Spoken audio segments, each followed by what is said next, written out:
Hi everyone, welcome back. If you're seeking calm, deep rest, and peaceful sleep, you're in the right place. Let's begin.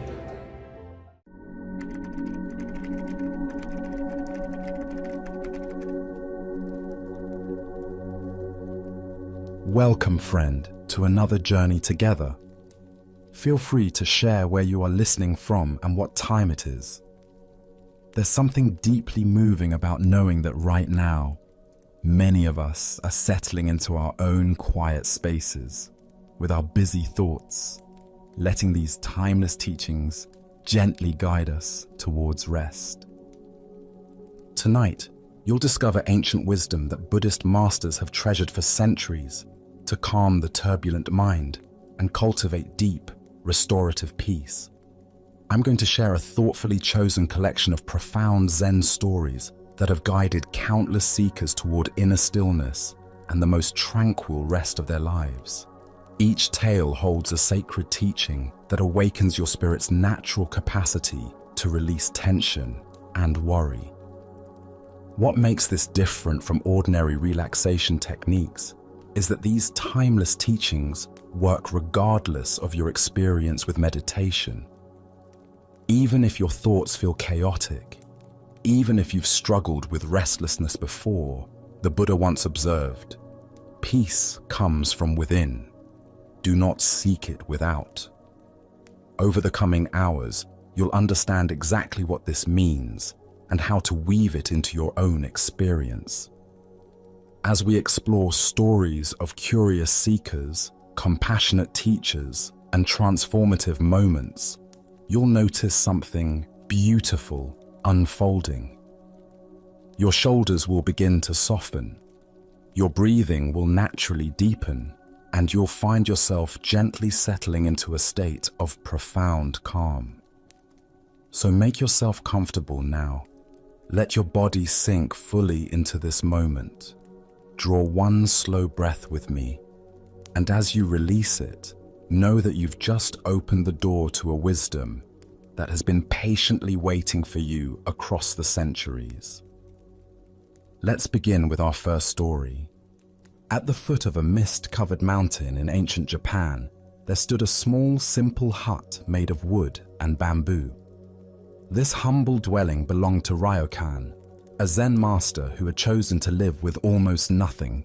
His possessions consisted of a single bowl, a worn robe, and a few sacred texts.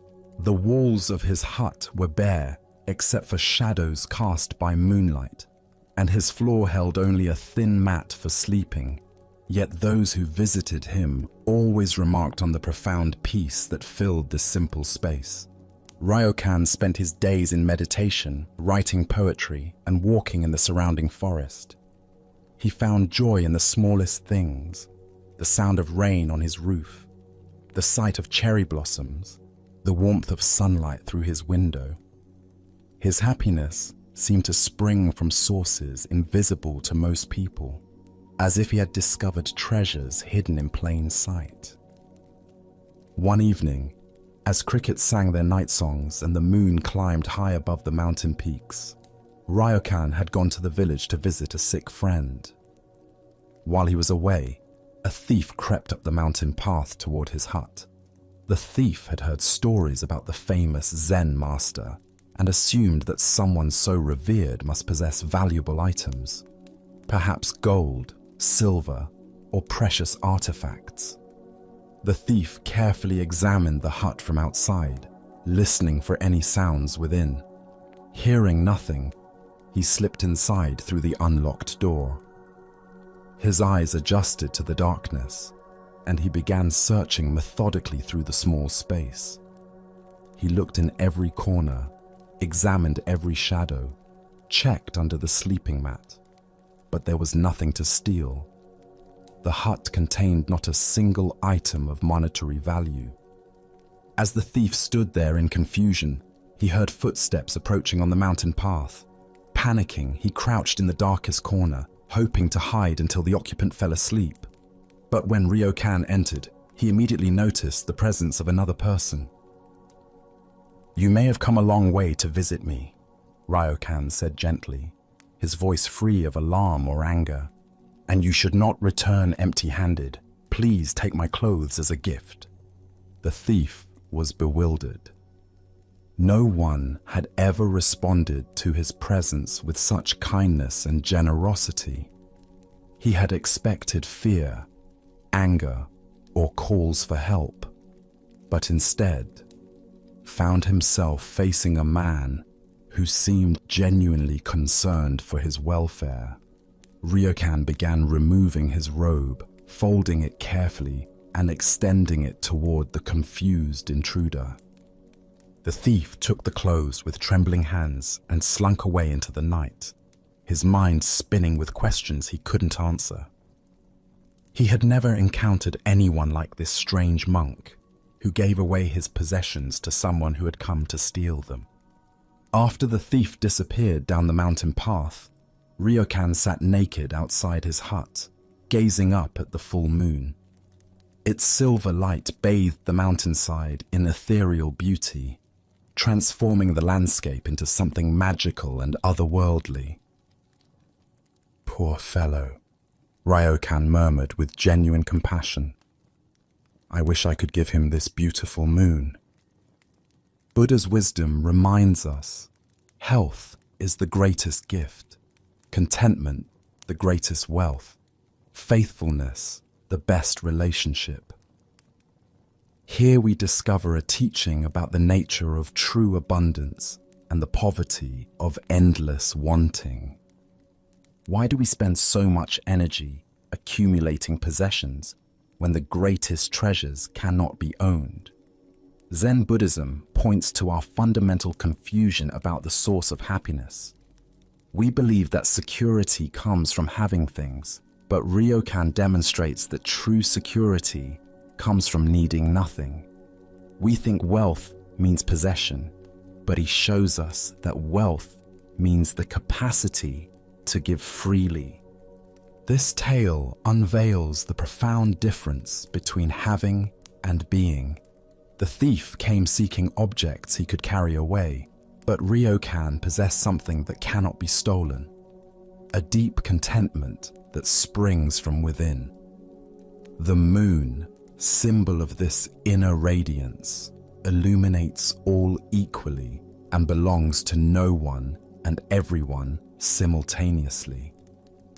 Consider how much of our life energy goes toward protecting what we own versus cultivating what we are. We lock our doors, buy insurance, worry about theft or loss, yet rarely put the same effort into developing the inner qualities that create lasting happiness. Ryokan's response to the thief reveals someone who has internalized the truth that generosity multiplies joy while hoarding diminishes it.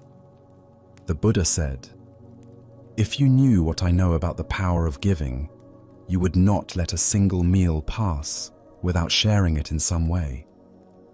Ryokan's immediate impulse to give his clothes to the thief wasn't just kindness, it was wisdom. He understood that holding on to possessions creates separation between people, while giving creates connection and dissolves the barriers between self and other. Zen Master Dogen taught, "To give is to receive." This paradox becomes clear when we examine our own experience. Think of times when you've given something meaningful to another person. Often, the joy of giving exceeds any pleasure you might have derived from keeping the item. The act of giving itself becomes the gift we receive. The moon in this story represents what Buddhism calls our Buddha nature, the inherent wholeness and radiance that exists within all beings. Like the moon, this inner light cannot be stolen, hoarded, or diminished by sharing. In fact, it grows brighter the more freely we allow it to shine. Ryokan's wish to give the moon to the thief expresses his desire to share this ultimate treasure, the recognition of our own complete nature. In our consumer culture, we're constantly told that happiness comes from acquiring more. But Ryokan's example suggests the opposite, that happiness comes from needing less and giving more. This doesn't mean we should live in poverty, but rather that we can hold our possessions lightly, seeing them as tools for service rather than sources of identity or security. The thief left with clothes, but missed the greater treasure. The example of a human being who had discovered unshakable peace through inner simplicity. He took something that could be worn out or lost, but walked away from something that could have transformed his entire life. Tonight, as you look at the moon, or simply rest in the quiet of this moment, can you sense the wealth that cannot be stolen?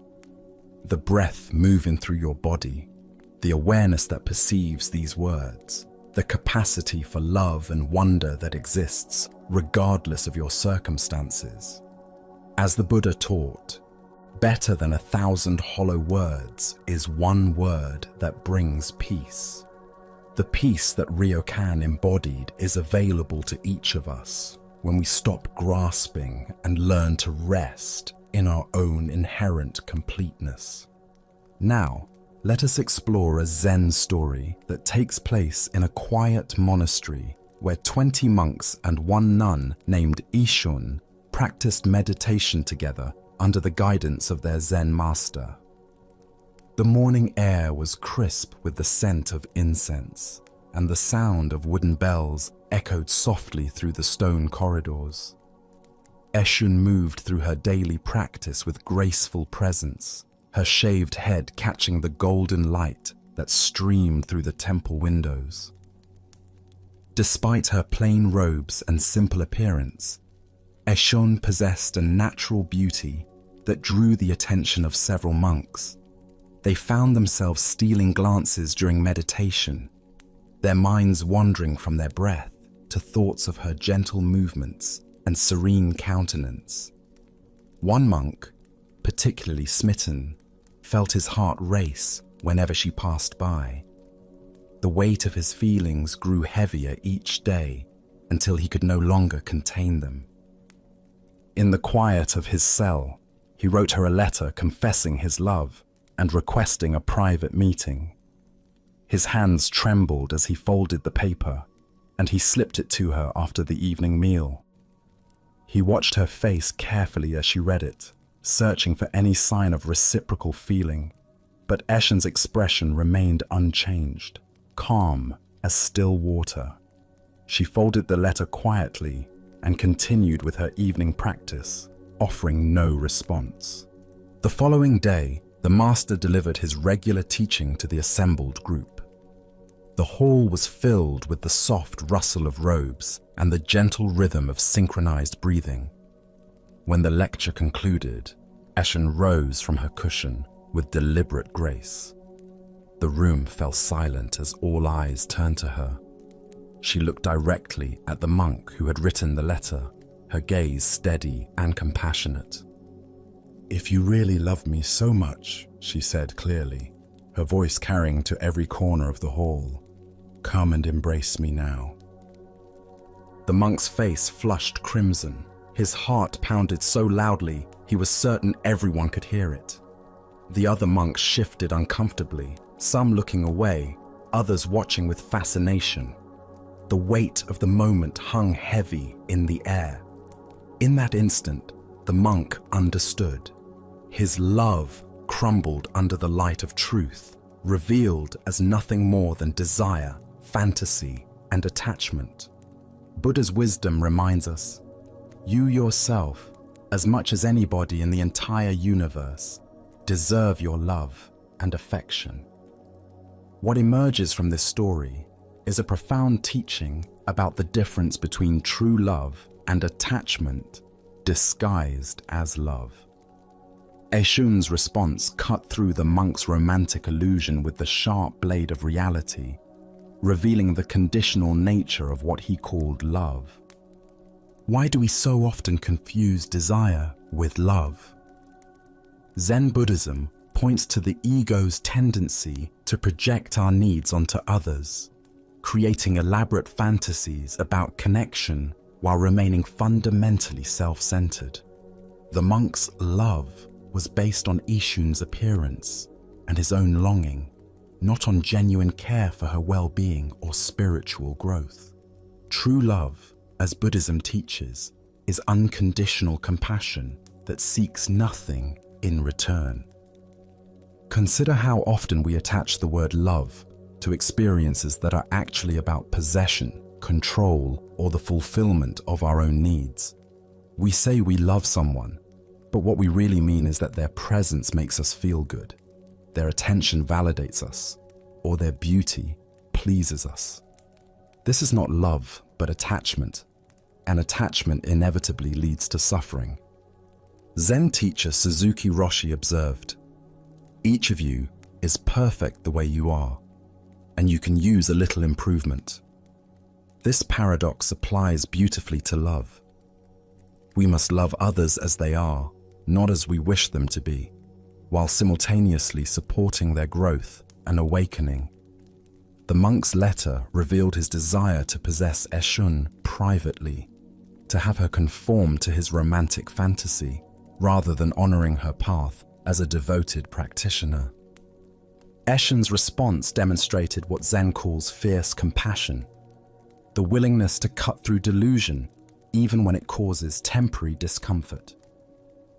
By exposing the monk's attachment publicly, she offered him and everyone present a teaching about the nature of authentic love versus romantic projection. True love acts for the beloved's highest good, even when that means destroying pleasant illusions. In our daily lives, we can practice this discernment by examining our relationships honestly. When we feel attracted to someone, are we seeing them clearly or projecting our needs onto them? When we offer help or affection, are we genuinely serving their well-being or seeking something in return?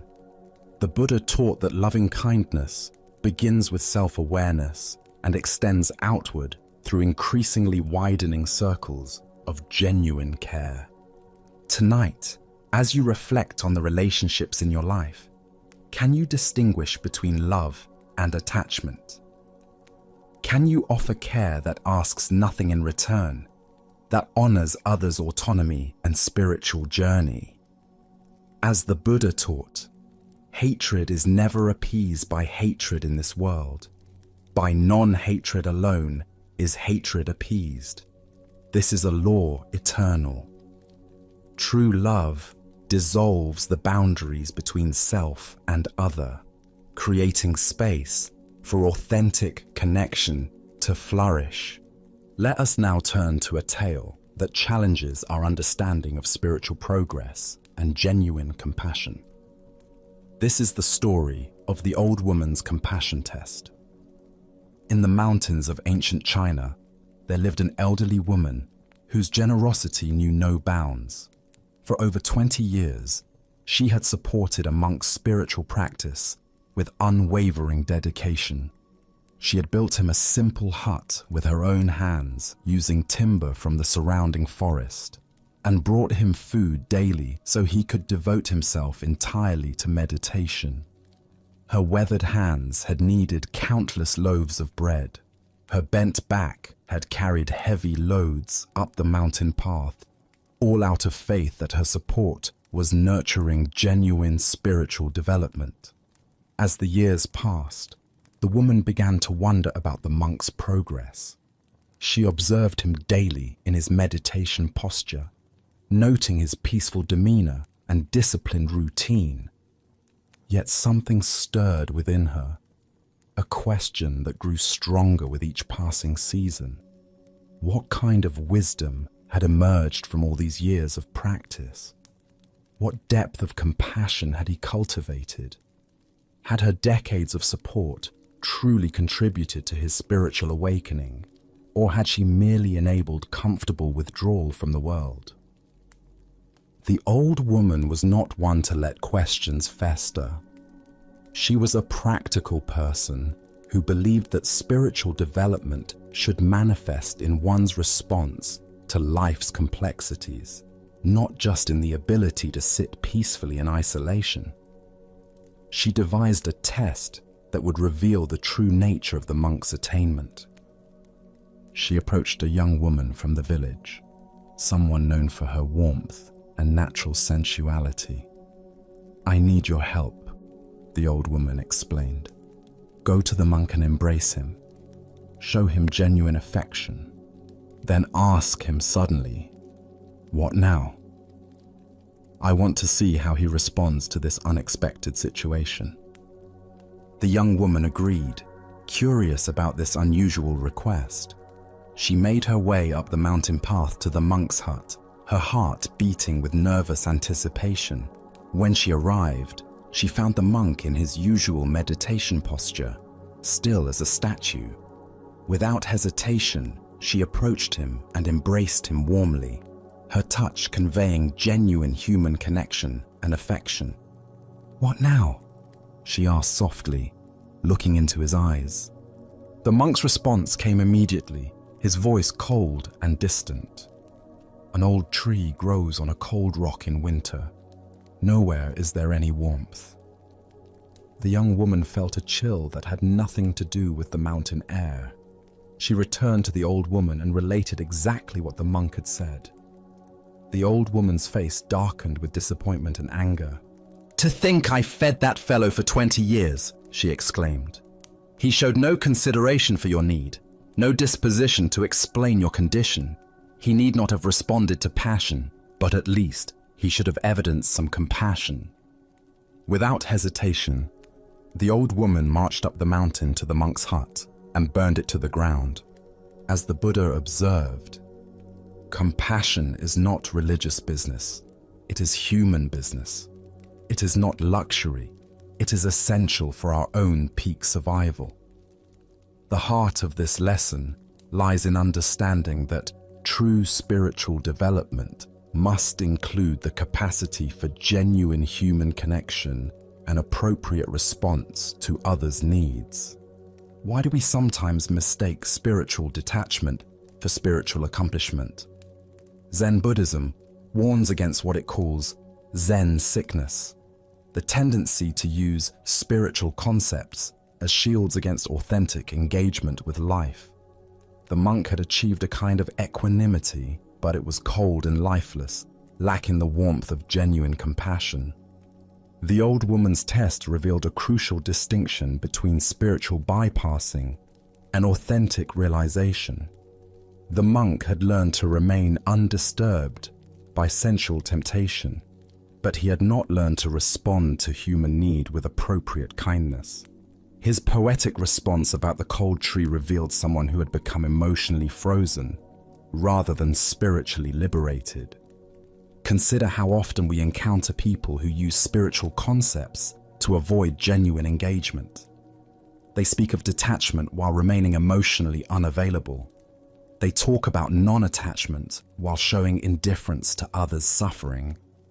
They quote sacred texts while demonstrating little practical wisdom in their daily interactions. Zen Master Dogen taught, "To study the Buddha way is to study the self. To study the self is to forget the self. To forget the self is to be actualized by myriad things." True spiritual development doesn't create distance from life, but deeper engagement with it. The monk had studied himself in isolation, but had not learned to forget himself in service to others. The old woman's anger was not personal vindictiveness, but righteous indignation at wasted opportunity. She had invested decades in supporting someone's spiritual growth, only to discover that her generosity had enabled spiritual stagnation rather than authentic development. Her burning of the hut was a teaching itself, a dramatic demonstration that comfortable spiritual practice without genuine compassion is ultimately worthless. Ancient Buddhist wisdom tells us that the highest spiritual attainment includes skillful means, the ability to respond appropriately to each situation with wisdom and compassion. The monk could have acknowledged the young woman's courage in approaching him, offered gentle explanation of his vows, or shown appreciation for her humanity while maintaining his boundaries. Instead, he offered only cold poetry that dismissed her as if she were an inconvenience. Tonight, as you consider your own spiritual development, can you examine whether your practice increases your capacity for genuine connection or creates barriers to authentic engagement? Does your spiritual understanding make you more available to others' needs or more removed from them? The Buddha taught, if you want others to be happy, practice compassion. If you want to be happy, practice compassion. True spiritual progress is measured not by our ability to remain undisturbed, but by our capacity to respond to life with wisdom, warmth, and genuine care. As we continue our journey through the wisdom of Zen Buddhism, we encounter a story about the transformation of fear into power. This is the tale of great waves. In the early days of the Meiji era, when Japan was opening to the world and old traditions met new challenges, there lived a wrestler whose name was Onami, meaning great waves. His body was magnificent, broad shoulders, powerful arms, and legs like tree trunks. In the private training halls, he was unstoppable. He could throw opponents twice his size and had even defeated his own teacher in practice matches. His technique was flawless, his strength legendary among those who knew him personally. But when Onami stepped into the public arena, everything changed. The moment he felt the eyes of spectators upon him, his confidence evaporated like morning mist. His powerful frame would begin to tremble, his breathing would become shallow and quick, and his mind would fill with doubt and self-consciousness. In these public contests, even his own students could defeat him. The very disciples he had trained and dominated in private would throw him easily when crowds gathered to watch. This contradiction tormented Onami. He knew his strength, had proven his skill countless times, yet he could not understand why his power abandoned him when it mattered most. The shame of these public defeats grew heavier with each match. He began to avoid competitions, retreating into the safety of private practice, but this only deepened his frustration. Finally, Onami decided to seek help from a Zen master. He had heard of Hakuin, a wandering teacher known for his unconventional methods and profound insight. When Hakuin arrived at a nearby temple, Onami hurried to meet him. He bowed deeply before the master and poured out his troubles. "I am strong in private, but weak in public," Onami confessed. "My body doesn't change, but my spirit fails me. I don't understand why this happens or how to overcome it." Hakuin listened carefully, studying the wrestler's face and posture. He could see the genuine strength beneath the surface anxiety, the potential power trapped by fear. "Great Waves is your name," the teacher said thoughtfully. "So stay in this temple tonight. Imagine that you are those billows. You are no longer a wrestler who is afraid. You are those huge waves sweeping everything before them, swallowing all in their path. Do this, and you will be the greatest wrestler in the land." With these words, the teacher retired, leaving Onami alone in the meditation hall. The wrestler sat in the traditional posture, trying to follow the instruction, but his mind wandered to many different things. Past defeats, future worries, the faces of spectators, the weight of expectations. Gradually, however, he began to feel something shift within him. As the night deepened, Onami's imagination began to take hold. He stopped thinking about wrestling and started becoming the waves themselves. He felt the vast power of the ocean rising within him, the irresistible force of water in motion. The waves in his mind grew larger and larger, crashing through the temple, sweeping away the flower arrangements, overwhelming even the Buddha statue in the shrine. By dawn, in his meditation, the entire temple had become nothing but the ebb and flow of an immense sea. When morning came, Hakuin found Onami still sitting in meditation, a subtle smile playing on his lips. The wrestler's entire presence had changed. There was a depth and power about him that hadn't been there before. The teacher gently patted his shoulder. "Now nothing can disturb you," Hakuin said with satisfaction. "You are those waves. You will sweep everything before you." That very day, Onami entered a wrestling contest. When he stepped into the ring, he no longer saw the crowd or felt their judgment. He was the ocean itself, vast and powerful and completely natural in its strength. He won every match effortlessly. From that day forward, no one in all of Japan could defeat him. The Buddha once said, "The mind is everything. What you think, you become." This ancient wisdom illuminates the profound transformation that occurred in Onami's consciousness. He discovered that his greatest enemy was not any external opponent, but his own self-limiting beliefs and fear of judgment. Why do we often perform far below our actual capabilities when others are watching? Zen Buddhism explains this phenomenon through the concept of self-consciousness. The way our attention becomes divided between the task at hand and our concern about how we appear to others. When we worry about our image, we lose connection with our natural abilities and authentic power. Look deeply at your own experience. How many times have you known exactly what to do in private, only to stumble when performing publicly?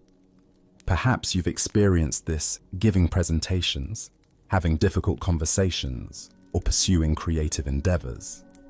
The skills and knowledge remain the same, but our relationship to them changes when we feel observed and judged. Onami's transformation illustrates what Zen calls beginner's mind, the state of openness and natural action that exists before self-consciousness creates interference. Children often demonstrate this quality, performing complex physical feats without worry because they haven't yet learned to doubt themselves or fear judgment. The wave meditation that Hakuin prescribed worked because it shifted Onami's identity from wrestler who might fail to natural force that simply is. Waves don't worry about their performance or apologize for their power. They simply express their nature completely and without reservation. This identification with natural forces is a common Zen technique for accessing our inherent strength and wisdom. Zen teacher Alan Watts observed, "The art of living is neither careless drifting on the one hand, nor fearful clinging to the past on the other. It consists in being sensitive to each moment, in regarding it as utterly new and unique." Onami learned to approach each wrestling match as a completely fresh expression of his wave nature, without the burden of past defeats or future expectations. The deeper teaching here shows us that confidence is not something we build up or acquire from outside. It's our natural state when we stop interfering with ourselves through excessive self-monitoring and judgment. True confidence emerges when we identify with something larger than our small, worried self, whether that's the ocean's power, the sky's vastness, or simply our inherent Buddha nature. Tonight, as you consider areas of your life where fear holds you back from expressing your full potential, can you experiment with Hakuin's method? What natural force might you identify with to access your authentic power? Perhaps you're the mountain's steadiness in difficult conversations, the fire's warmth in creative expression, or the wind's freedom in taking risks. As Buddha taught, all that we are is the result of what we have thought. By changing the story we tell ourselves about who we are, we can transform our entire experience of life. Let us now turn to an ancient story about the complex relationship between love, judgment, and authentic spiritual realization. This is the life of Shunkai. In the flowering gardens of ancient Japan, there lived a woman whose beauty was matched only by the intensity of her spiritual seeking. Shunkai, also known as Satsu, moved through the world like a flame that both illuminated and sometimes burned everything it touched. Her large, expressive eyes held depths that seemed to contain both infinite tenderness and fierce determination. Even in simple robes, she possessed a natural grace that drew people to her like moths to candlelight. From early youth, Shunkai's path was marked by struggle against conventional expectations. She was compelled to marriage against her wishes when still young, her family prioritizing social arrangement over her personal desires. The experience of being treated as property rather than person ignited in her a rebellion that would shape her entire life. When this marriage ended, she pursued her education with passionate intensity, studying philosophy at the university where her brilliant mind flourished alongside her captivating presence. Love seemed to follow Shunkai wherever she went, but not the simple romantic love of fairy tales. Her love was complex, multifaceted, sometimes destructive. She fell in love with ideas, with people, with the very intensity of existence itself. At university, students and professors alike found themselves drawn to her magnetic presence. When philosophy no longer satisfied her deep spiritual hunger, she turned to Zen Buddhism, hoping to find in ancient wisdom what intellectual study could not provide. But even in the temple, the same patterns emerged. The Zen students, supposedly focused on transcending earthly attachments, found themselves attached to her. Her very presence seemed to stir up the desires and conflicts that meditation was meant to resolve. Yet beneath the surface attraction, there was something genuine in Shunkai's spiritual seeking that her brothers in the temple recognized and respected. In Kyoto, at the sub-temple of Kenin, Shunkai finally found what seemed like a spiritual home. Her sincerity impressed the monks, and one in particular became her spiritual companion, helping her navigate the complexities of Zen practice. For a time, it seemed she had found the balance between her passionate nature and the disciplined path of awakening. However, the temple's abbot, Mokurai, known as Silent Thunder, maintained strict traditional standards.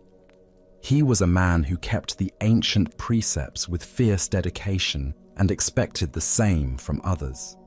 When he discovered monks' wives in his temples, he would chase them away with a broom, but his efforts seemed only to multiply the problem he was trying to solve.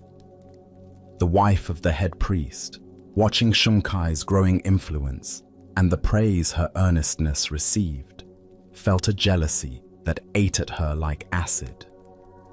Unable to bear the comparison between her own conventional devotion and Shunkai's intense spiritual seeking, she began spreading rumors about Shunkai and her male companion. The poison of gossip worked its way through the temple community like fire through dry grass. As a consequence of these rumors, Shunkai's friend was expelled from the temple, and she herself was removed from the community that had finally seemed to understand her. Standing in the temple courtyard, with her few possessions, Shunkai felt the familiar pain of rejection, but this time it was mixed with righteous anger. I may have made the mistake of love, she thought, but the priest's wife shall not remain in the temple either, if my friend is to be treated so unjustly." That night, driven by a fury that consumed rational thought, Shunkai took a can of kerosene and set fire to the 500-year-old temple. The ancient wooden structure, with its irreplaceable history and sacred artifacts, burned to the ground. In the morning, she found herself in police custody, watching the ashes of her spiritual home smolder in the dawn light. A young lawyer, moved by her story and perhaps by her beauty, tried to help reduce her sentence. But Shunkai, with the same intensity that had driven her to both spiritual seeking and destructive action, refused his help. "Do not help me," she told him. "I might decide to do something else which would only imprison me again." 7 years in prison followed. Even there, her magnetic presence continued to work its strange magic. The 60-year-old warden fell under her spell. But when she was finally released, the world had no place for her. Everyone saw only the scandal, the crime, the woman who had burned down a sacred temple. Even the Zen community, which preached enlightenment and compassion, shunned her completely. Shunkai discovered the painful truth that spiritual communities often struggle with their own shadows. The same people who spoke of universal Buddha nature and non-judgment turned away from her in disgust. Her own family disowned her. She grew sick, poor, and weak, surviving on the margins of a society that had definitively rejected her. In her final years, she found some peace through a Shinshu priest who taught her to call upon the Buddha of love. In this simple practice, she finally found the acceptance and forgiveness that had eluded her throughout her tumultuous life.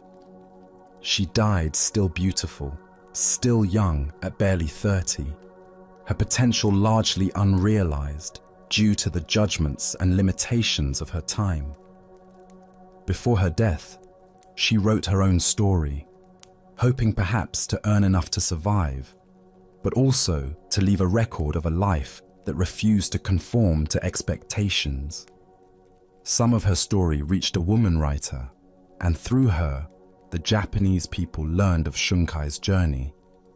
Those who had rejected, slandered, and hated her now read of her life with tears of remorse. As the Buddha understood, 3 things cannot be long hidden: the sun, the moon, and the truth. The deeper teaching here shows us how society's judgments often prevent us from recognizing the sacred in unexpected forms. Shunkai's passionate nature, which could have been a source of great spiritual power, was channeled into destruction because she found no community wise enough to help her transform her intensity into wisdom. Why do we so often reject those who embody the very qualities we claim to value? Zen Buddhism reveals our tendency to prefer comfortable, predictable spirituality over the raw, transformative power of genuine awakening. Shunkai's love was too intense, her seeking too passionate, her responses too human for a community that preferred the appearance of transcendence to its messy reality. This tale points us toward understanding that authentic spiritual life includes all of our humanity, the beautiful and the ugly, the inspiring and the destructive. Shunkai's mistake was not her capacity for love, but her inability to find wise guidance for channeling that love constructively. The community's mistake was not their adherence to precepts, but their failure to extend compassion to someone whose spiritual journey didn't fit conventional forms. In Japanese culture, there is a practice called kintsugi, the art of repairing broken pottery with gold, making the repaired object more beautiful than the original. Shunkai's life was like a broken vessel that was never offered the gold of true understanding and acceptance. Instead of being transformed through wise guidance, her cracks became fractures that ultimately shattered her life. The Buddha taught, if you light a lamp for someone else, it will also brighten your own way. Those who rejected Shunkai missed the opportunity to be illuminated by her fierce dedication to truth, however imperfectly expressed.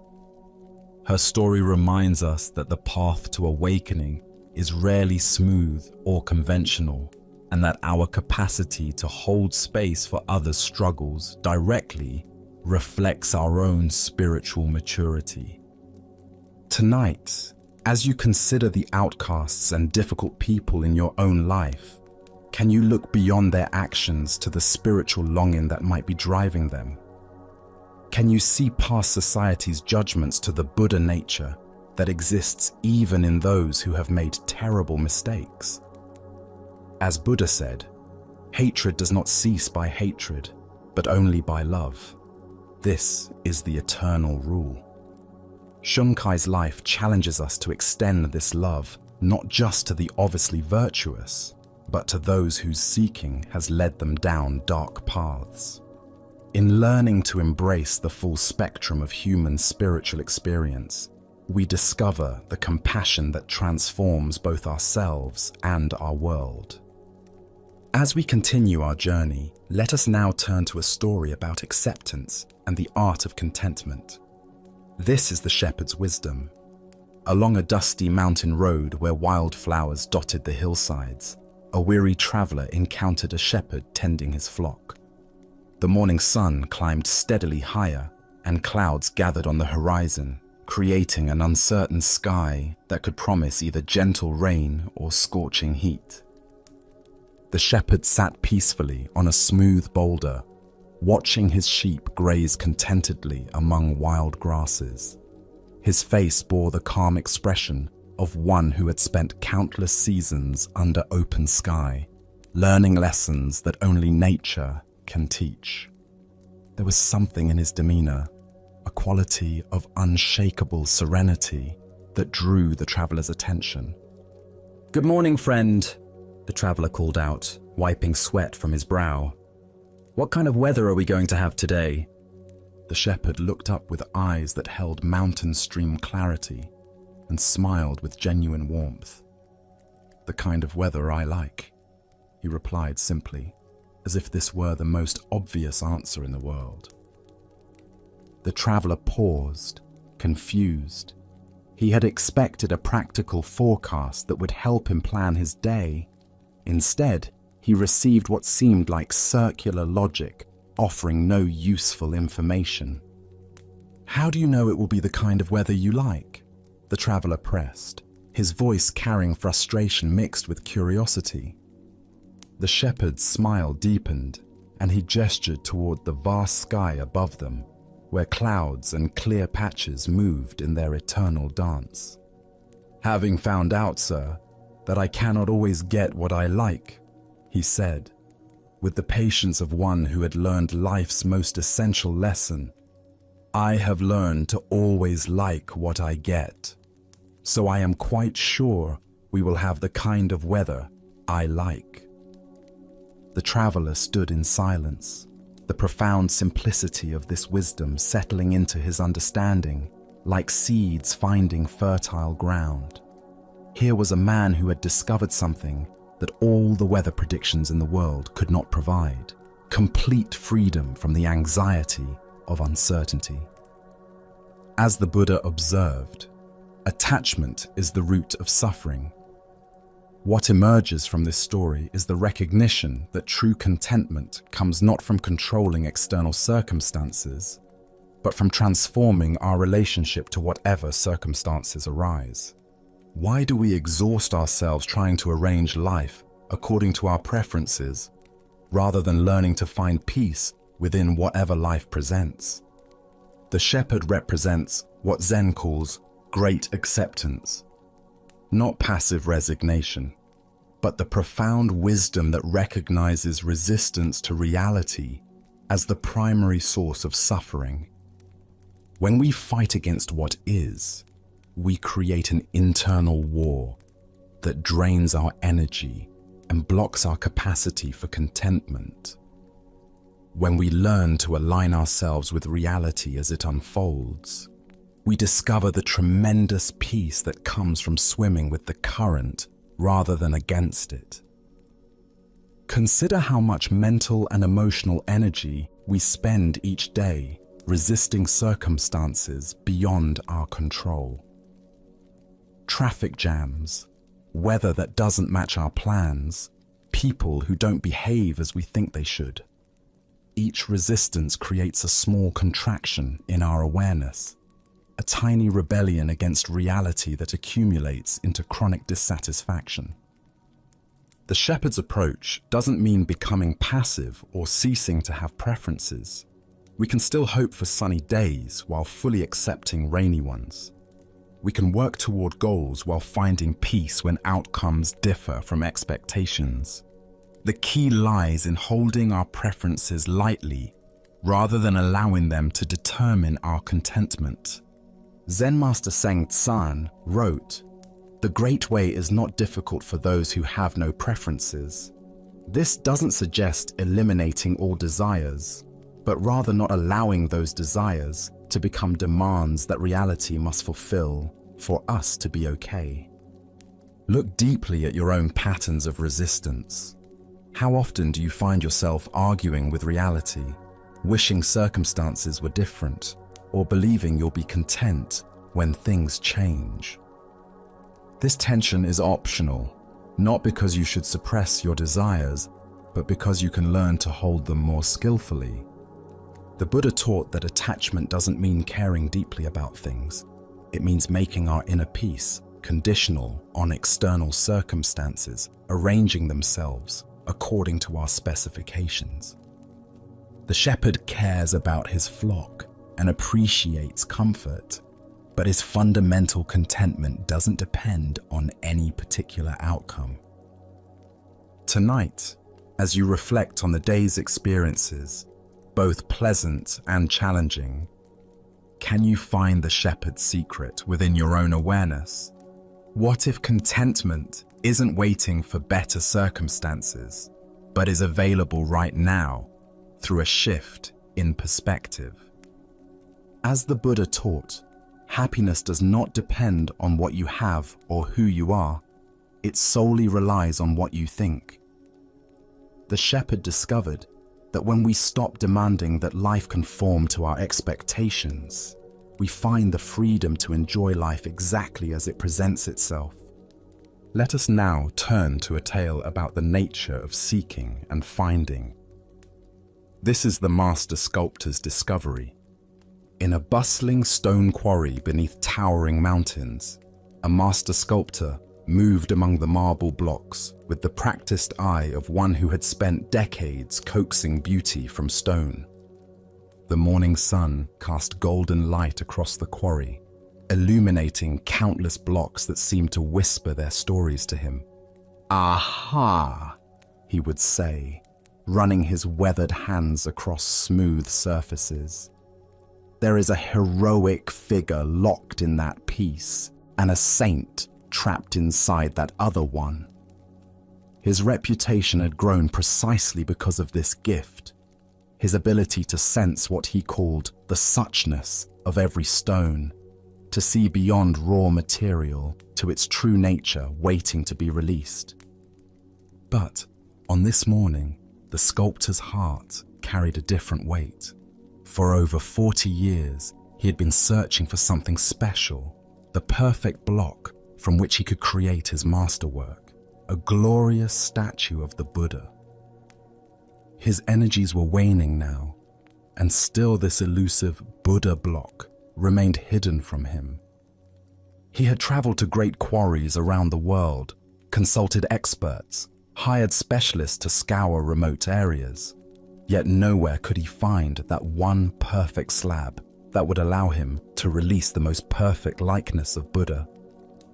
Feeling the weight of his lifelong quest, the sculptor sought consolation from a local Zen priest who headed a small temple at the end of his street. The temple was modest, with a peaceful courtyard where a stone well sat, surrounded by carefully tended moss. "Master," the sculptor said, bowing deeply, "I have searched for 40 years for the perfect stone from which to carve the Buddha. My life's work remains incomplete." The priest listened with kind eyes, then smiled gently. "No problem," he said with such simplicity that the sculptor felt both confused and hopeful. "Do you mean you can tell me where I might find the perfect material from which I can release the Buddha of my dreams?" the sculptor asked, excitement rising in his voice. "Of course." "Where?"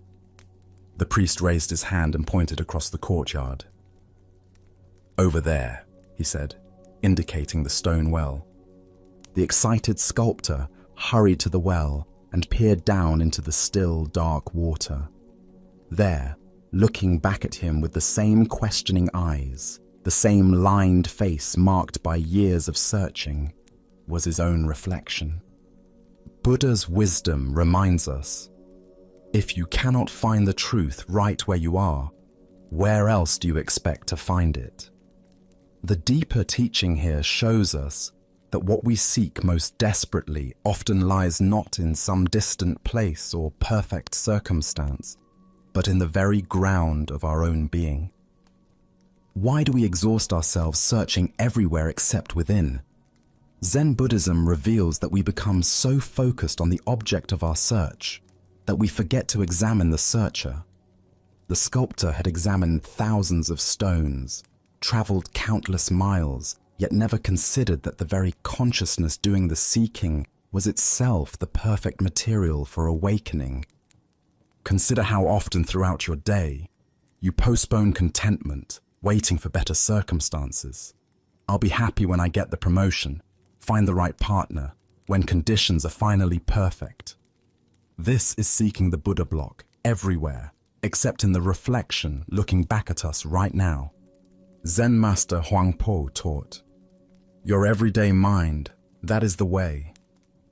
The sculptor's profound realization wasn't that he needed to become something different, but that he needed to recognize what he already was. The perfect material for expressing Buddha nature isn't found in external circumstances, but in the awareness that recognizes, seeks, and creates. The well represents the still point within consciousness, where seeking ends and finding begins. When we stop looking outward and peer into the depths of our own awareness, we discover that the one who seeks and the sought are the same. In Zen practice, we speak of original face, the essential nature that exists before conditioning. This original face isn't hidden in some special place. It's looking back at us from every mirror, every moment of genuine presence. Tonight, as you encounter the reflection of your own seeking mind, can you recognize the Buddha nature that has been with you all along? Perhaps it appears in your capacity for wonder, your longing for truth, or simply in the awareness that notices these very words. As the Buddha taught, look within, you are the Buddha. The masterwork you've been seeking isn't waiting for perfect materials. It's waiting for the recognition that the artist, the art, and the awareness that appreciates beauty are all expressions of the same essential nature. As we continue our journey through the wisdom of Zen Buddhism, let us turn to a story about the difference between resistance and flow. This is the teaching of the old man and the waterfall. In a mountain village where a swift river carved its way through ancient rocks, an old Taoist sage often walked along the water's edge, observing the interplay between the flowing current and the solid stones that tried to redirect its path. The villagers knew him as a gentle, contemplative man who seemed to understand something profound about the natural world that others missed. One afternoon, as storm clouds gathered and rain began to fall, the river swelled with unusual force. The current grew violent and unpredictable, rushing toward a high waterfall that dropped into a rocky gorge below.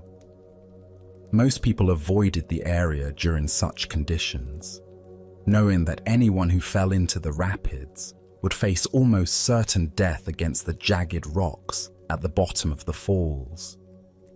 The old man, however, had been caught by the sudden storm while walking along his usual path. As he tried to make his way back to safety, the muddy bank gave way beneath his feet. Before he could catch himself, he tumbled into the raging torrent and was immediately swept away by the powerful current. Villagers who witnessed his fall cried out in horror. They ran along the riverbank, helplessly watching as the old man was carried toward the waterfall by waters too violent and swift for any rescue attempt. They could only watch in anguish as he disappeared over the edge, plunging into the churning chaos below. Everyone assumed the worst. No one could survive such a fall, especially not an elderly man with limited strength. The villagers prepared themselves to search for his body downstream, once the waters calmed enough to make such a search possible. But to their amazement, as they hurried toward the base of the waterfall, they saw the old man emerging from the water far below, completely unharmed. He walked calmly to the shore, water streaming from his clothes, and sat down to rest as peacefully as if he had simply taken a refreshing swim on a pleasant day. The villagers rushed to him, unable to believe what they had witnessed. "How is this possible?" they asked in wonder. "How did you survive that terrible fall? The water was so violent, the rocks so dangerous. By all reason, you should have been killed."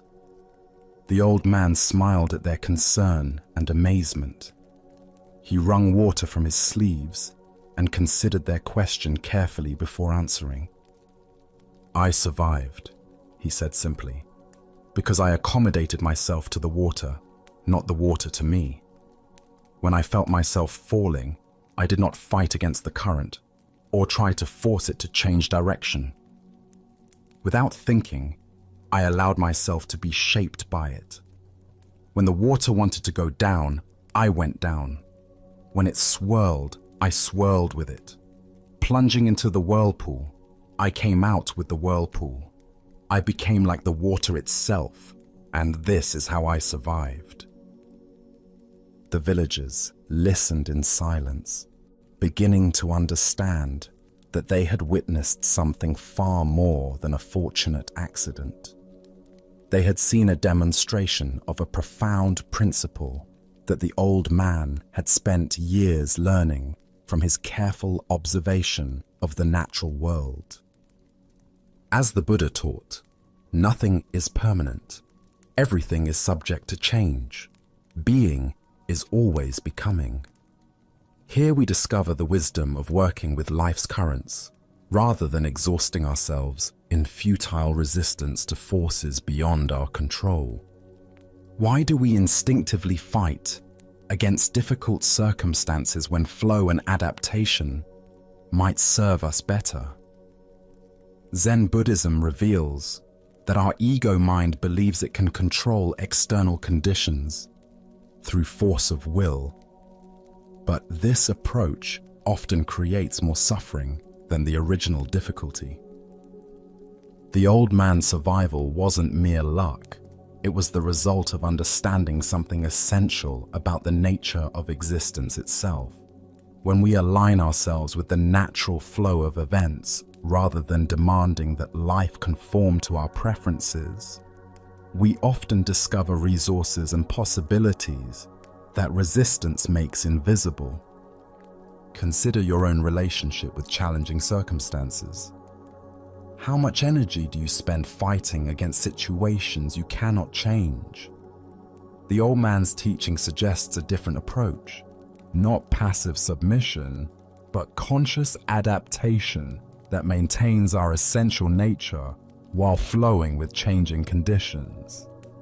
This doesn't mean accepting harmful situations or abandoning our values. The old man didn't give up his desire to survive. He simply changed his strategy for survival. Instead of fighting the water's power, he used it. Instead of resisting its direction, he moved with it while maintaining his awareness and intention. In relationships, careers, and personal challenges, we often face similar choices. We can exhaust ourselves trying to force outcomes, control other people's behavior, or make external circumstances conform to our expectations. Or we can learn to work skillfully with what is actually present, finding creative ways to achieve our deeper purposes through accommodation rather than force. Zen master Lao Tzu taught, "Water is fluid, soft, and yielding, but water will wear away rock, which cannot yield and is destroyed." The old man embodied this teaching, demonstrating that apparent weakness can be a source of tremendous strength when applied with wisdom. The Buddha said, "Hatred does not cease by hatred, but only by love. This is the eternal rule." This principle extends beyond hatred to all forms of resistance. Problems are rarely solved by fighting against them directly, but by understanding their nature and finding ways to work with the underlying forces involved. Look deeply at a current source of stress or conflict in your life. Where are you trying to force the water to change direction rather than learning to swim with it? What would it mean to accommodate yourself to the situation while maintaining your essential values and intentions? Tonight, as you encounter the inevitable currents of daily life, unexpected changes, difficult people, circumstances beyond your control, can you remember the old man's wisdom?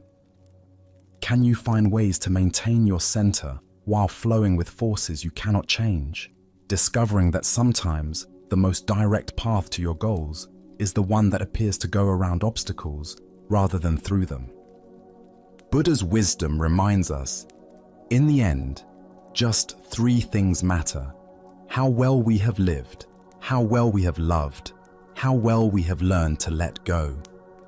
Learning to flow with life's currents is ultimately about letting go of our need to control everything while maintaining our ability to respond wisely to whatever arises. Like water, we can be both powerful and yielding, both persistent and adaptive, both strong and gentle. Our next story reveals the subtle poison of habitual negativity and the freedom found in contentment. This is the lesson of the monastery and the monk who never stopped complaining. In a remote mountain monastery known for its strict discipline and profound silence, a community of monks devoted themselves to deep spiritual practice. The monastery followed an ancient vow of silence, understanding that constant talking often distracts the mind from inner contemplation and genuine insight. For years at a time, the monks would practice in complete quiet, finding peace in the absence of unnecessary words. However, this particular monastery had one unusual tradition. Every 10 years, each monk was permitted to speak exactly 2 words to the head monk.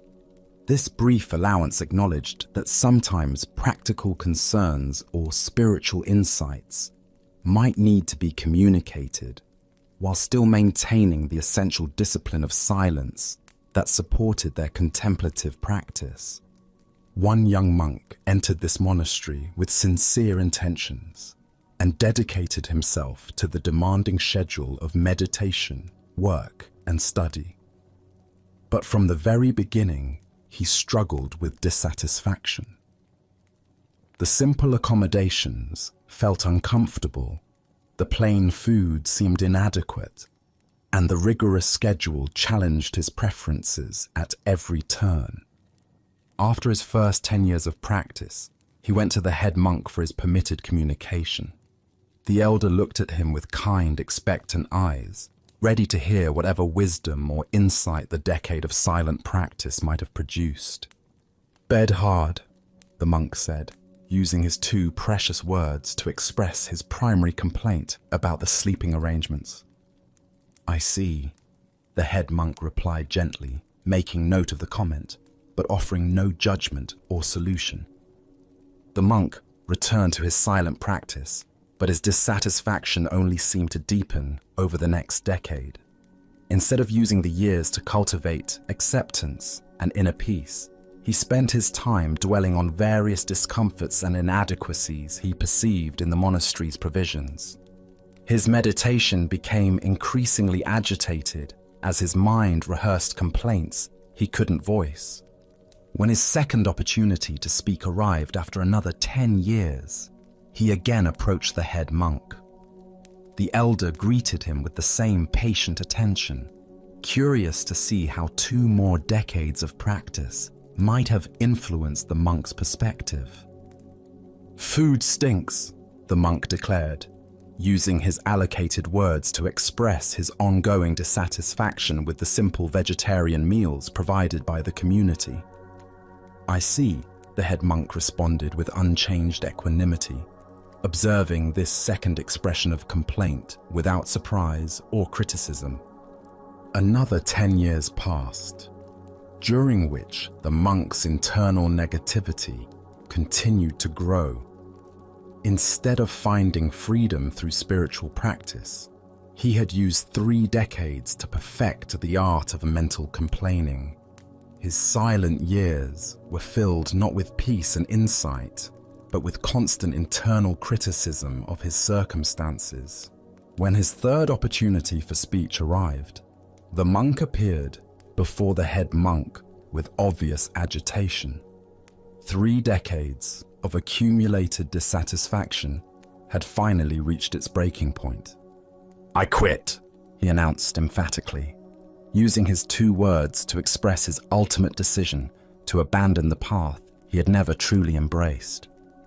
The head monk looked at him with a mixture of sadness and understanding. "Well, I can see why," he replied compassionately. "All you've ever done is complain." The Buddha taught, "We are what we think. All that we are arises with our thoughts.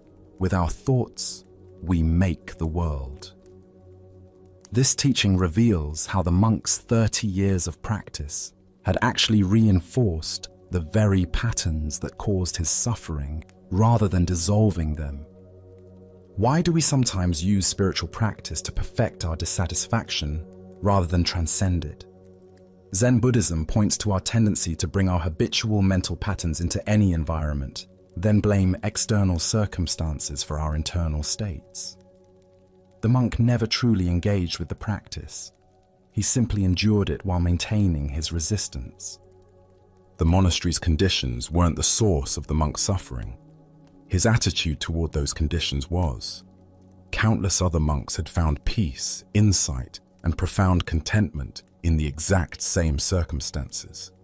The difference lay not in what they experienced, but in how they related to their experience. Consider your own patterns of complaint and dissatisfaction. How much of your mental energy goes toward rehearsing grievances about circumstances you cannot change?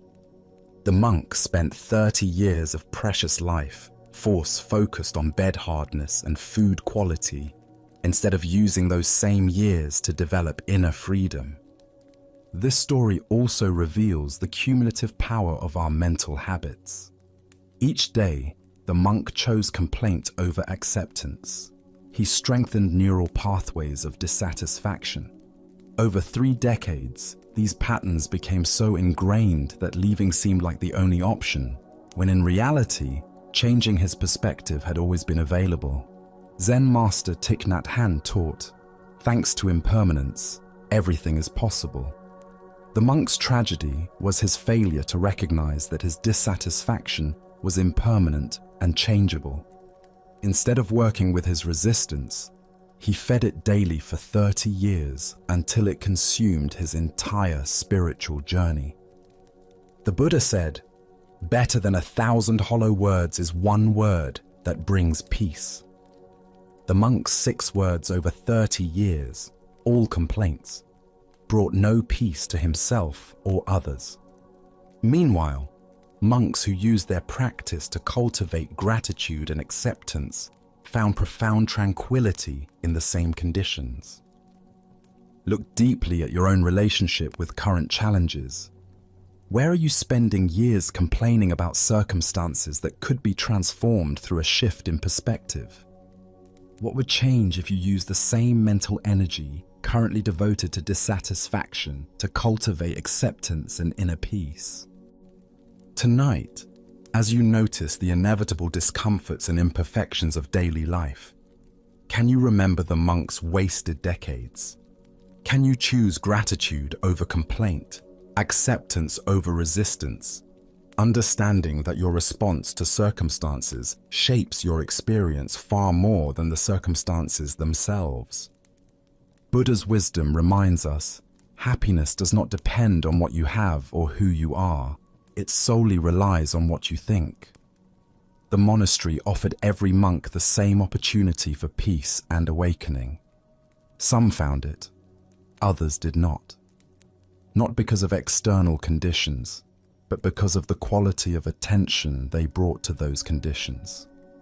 In every moment, we face the same choice the monk faced daily: to practice complaining or to practice contentment.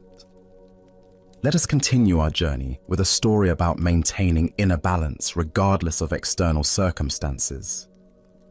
This is the teaching of Master Hakuin and the power of "Is that so?" Master Hakuin lived in a small village where he was deeply respected for his wisdom, compassion, and exemplary character. For decades, he had maintained a reputation as a pure and enlightened teacher, someone who had transcended ordinary human weaknesses and embodied the highest spiritual ideals. Villagers often brought their problems to him, seeking guidance and inspiration from his teachings and his impeccable way of life.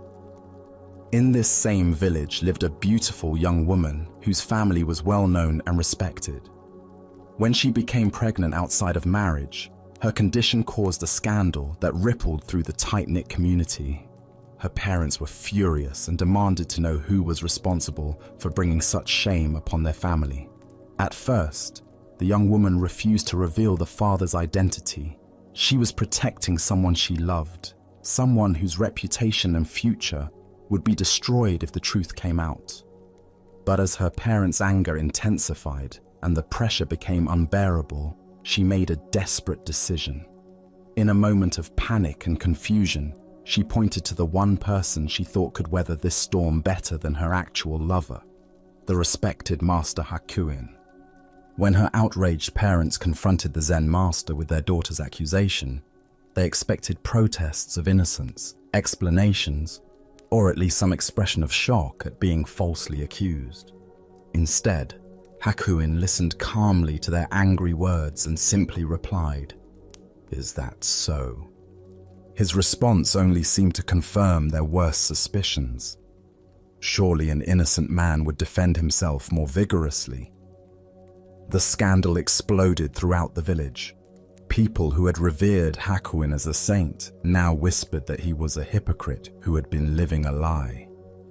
His reputation was destroyed overnight, and former students abandoned him in disgust and disappointment. When the child was born, the parents brought the baby directly to Hakuin. "This is your responsibility now," they declared bitterly. "Since you are the father, you must take care of this child." They thrust the infant into his arms and walked away, leaving him to face the consequences of a crime he had never committed. Again, Hakuin simply said, "Is that so?"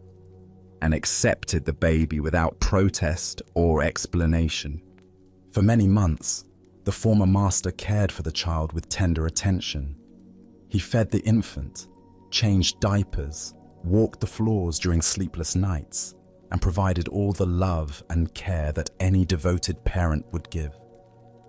Neighbors who had once brought him offerings of food and respect now ignored him or spoke of him with contempt. He had lost his position, his reputation, and his livelihood, but he continued to care for the child with peaceful dedication. Meanwhile, the young woman struggled with the weight of her lie. Watching the revered teacher suffer for her deception while caring lovingly for a child that wasn't his became unbearable. The guilt consumed her until she could no longer live with what she had done. Finally, she confessed the truth to her parents. The real father was a young man in the village whom she had been trying to protect. Her parents were horrified to learn what they had done to an innocent man. They rushed to Hakuin's simple dwelling with profuse apologies. "Master, we have wronged you terribly," they said, bowing deeply. "Our daughter has confessed that you are not the father. We know now that you have suffered unjustly for our mistake. Please forgive us and allow us to take the child back to its real family." Hakuin listened to their apologies with the same equanimity he had shown to their accusations. As he gently placed the baby in their arms, he offered the same response he had given throughout the entire ordeal. "Is that so?" As Buddha's wisdom reminds us, hatred does not cease by hatred, but only by love. This is the eternal rule. What emerges from this story is the profound power of maintaining inner equilibrium regardless of how others perceive us or what circumstances life presents. Why do we allow external events and other people's opinions to determine our inner state?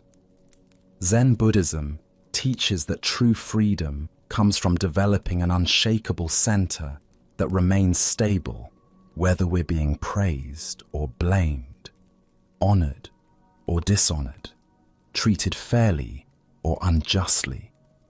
Hakuin's response, "Is that so?"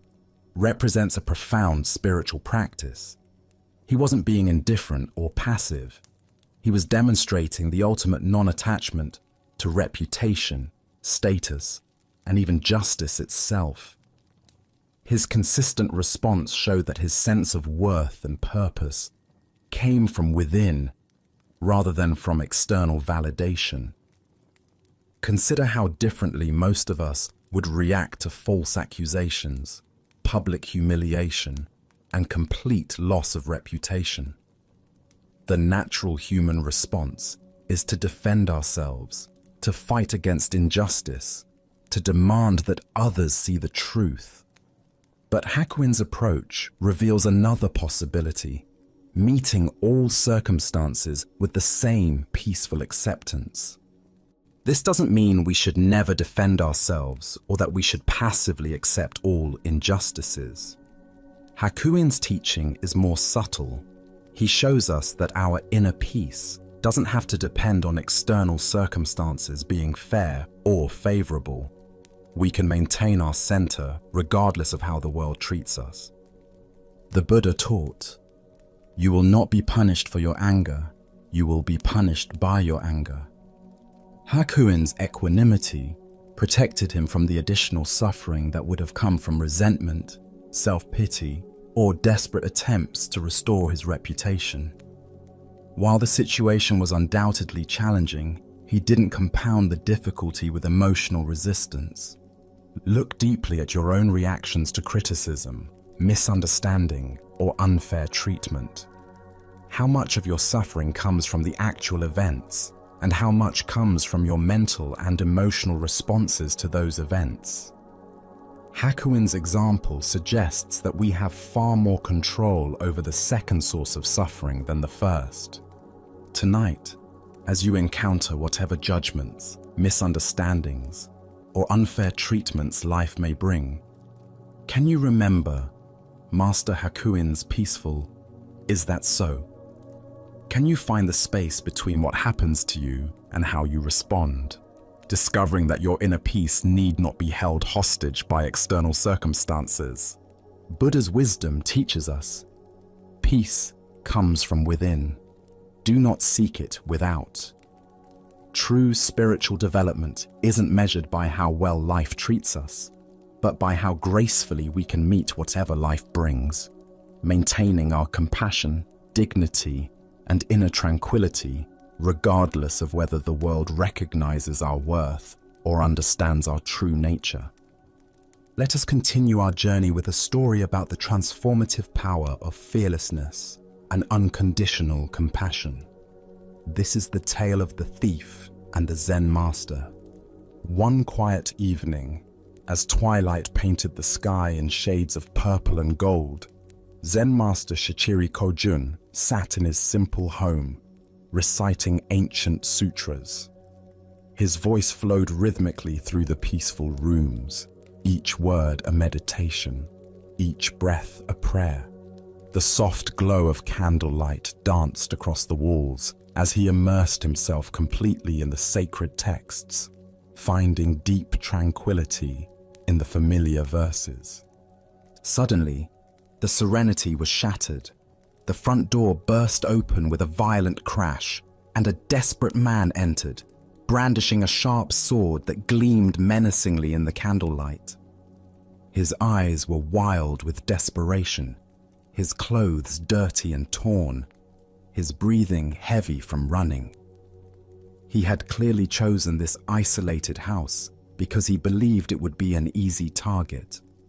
A peaceful monk would offer no resistance. "Money or your life?" the thief demanded, his voice trembling with a mixture of fear and aggression. He expected the old man to cower, to plead, to scramble frantically for whatever valuables he might have hidden away. But Shichiri didn't even look up from his sutra book. His voice remained calm and steady as he continued reciting for a moment before pausing to address the intruder. "Please don't disturb my practice," he said, with the same gentle tone he might use to ask someone to close a door. "If you need money, help yourself. It's in that drawer over there." He gestured casually toward a simple wooden chest, then immediately returned to his recitation as if nothing unusual had occurred. The thief stood frozen, his sword still raised, completely bewildered. In all his years of stealing, he had never encountered such a reaction. No fear, no pleading, no anger, just matter-of-fact helpfulness, as if he were a neighbor who had stopped by to borrow something. Shaking his head in confusion, but proceeding with his business, the thief moved to the indicated drawer and began gathering the coins and small valuables he found there. The soft sound of the master's voice continued behind him, reciting sacred words as peacefully as if he were alone. Just as the thief was preparing to leave with his stolen goods, the master's voice called out again. "Wait," Shichiri said, finally looking up from his book. "Please don't take everything. I need some of that money to pay my taxes tomorrow. Leave a little for me, won't you?" The thief stared at him in amazement. Here was a man who was being robbed, calmly negotiating the terms of his own robbery, as if they were conducting normal business. Almost without thinking, the thief returned some of the money to the drawer. As he turned to leave, certain that this strange encounter was finally over, the master's voice stopped him once more. "You took my money," Shichiri called out, his tone carrying a note of reproach. "And you didn't even thank me. That's quite rude, don't you think?" This final comment left the thief completely speechless. His sword hand began to shake. Never in his most violent encounters had he been so thoroughly unnerved. Here was a man who treated robbery as if it were a favor, who was more concerned about politeness than personal safety. Thank you," the thief stammered, and then fled into the night as quickly as his legs would carry him. Later, When the thief was caught and confessed to numerous crimes, including the incident at Shichiri's house, the master was called as a witness. The court officials expected him to demand justice, to describe the terror and violation he had experienced. Instead, Shichiri spoke with the same calm clarity he had shown that evening. "This man did not steal anything from me," he testified. "I gave him the money freely. He even thanked me for it, though it took a little reminding." The thief, sitting in chains, felt something break open in his chest as he heard these words. This man had not only shown him extraordinary kindness in the moment of the crime, but was now protecting him from the consequences. For the first time in years, tears came to his eyes. Not tears of self-pity or anger, but tears of recognition. He had encountered something he had never experienced before: love without conditions. Upon his release from prison, the former thief sought out the master and begged to become his student. Under Shichiri's patient guidance, he learned to cultivate the same fearless compassion he had witnessed that night. Years later, through dedicated practice and the master's unwavering belief in his potential for transformation, he attained the deep peace and wisdom of enlightenment.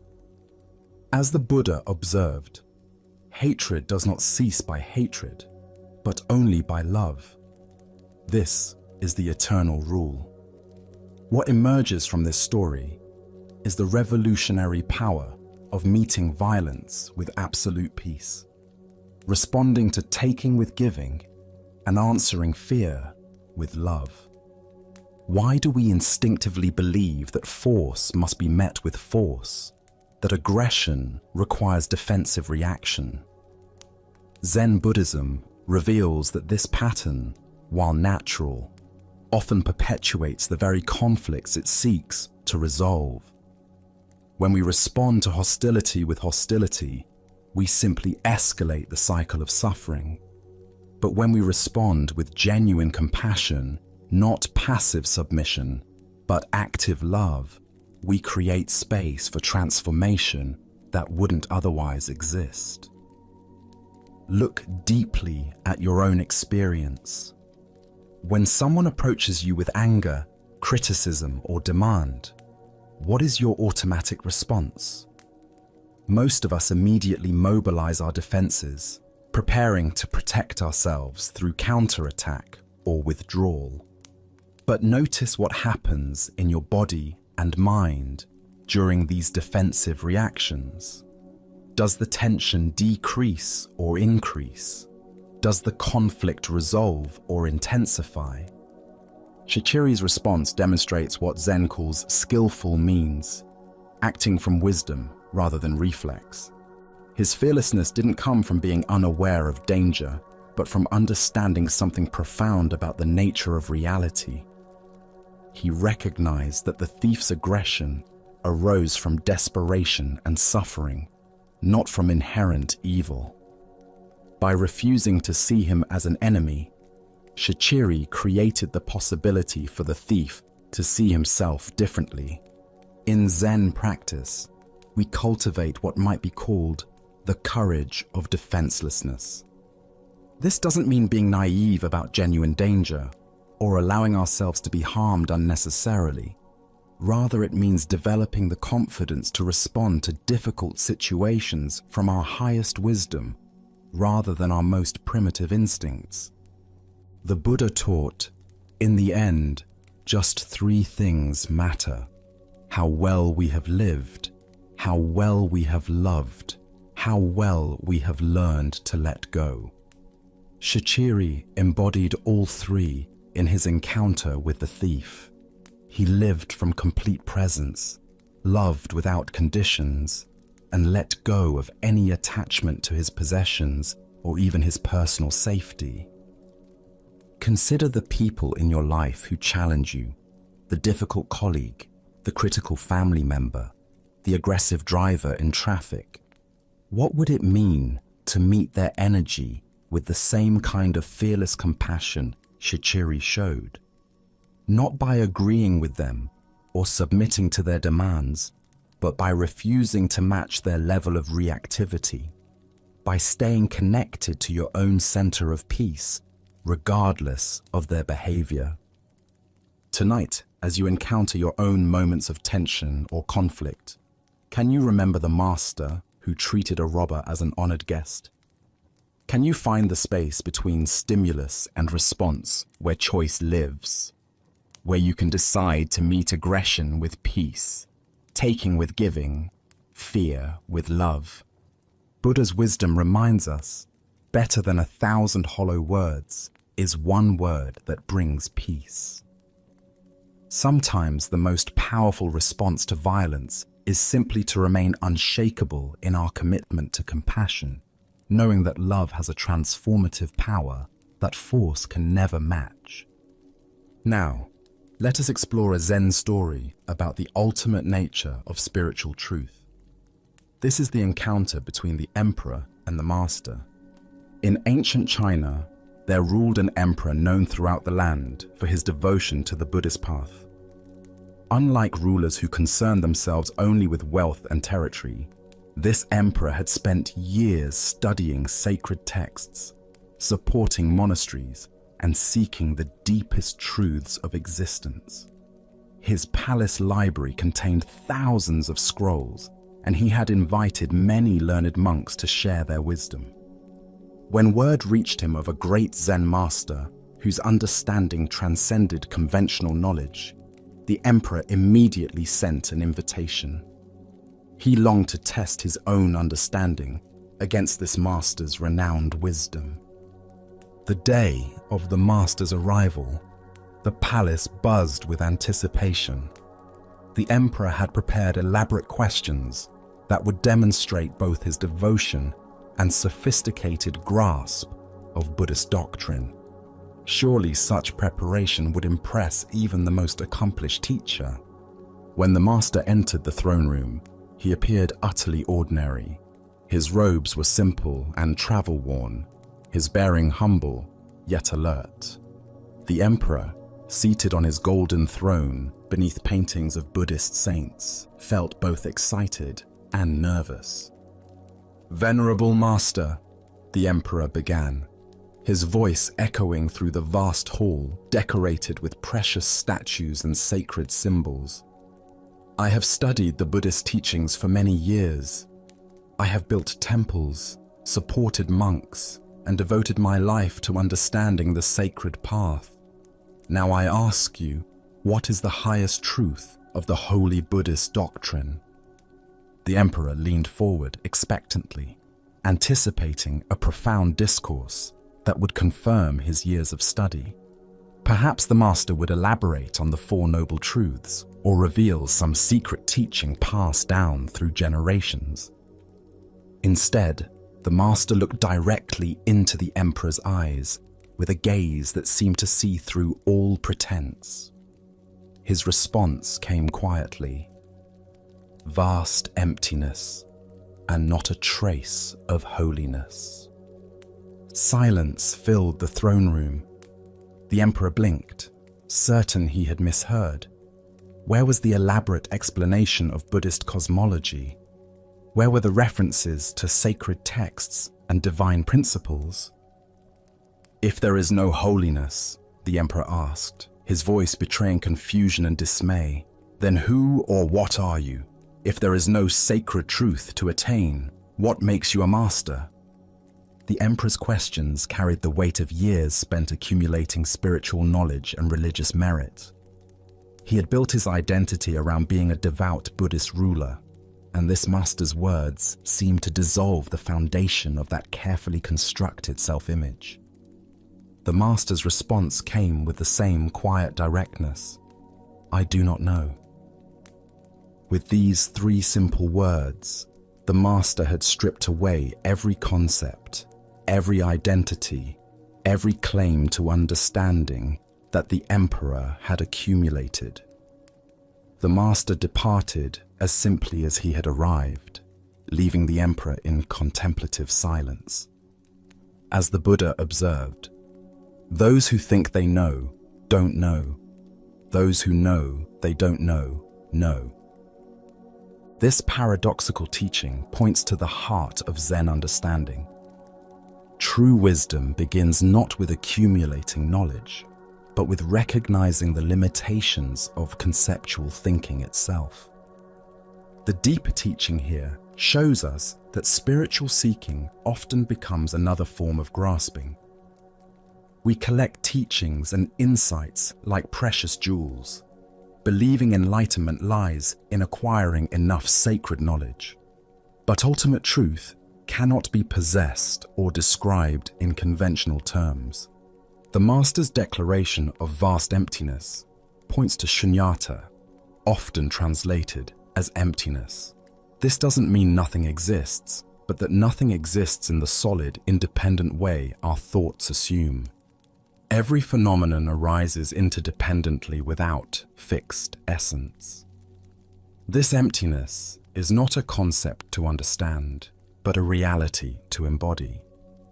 When the Master says there is not a trace of holiness, he's not denying spiritual experience, but pointing to truth that transcends dualistic thinking, separating sacred from ordinary.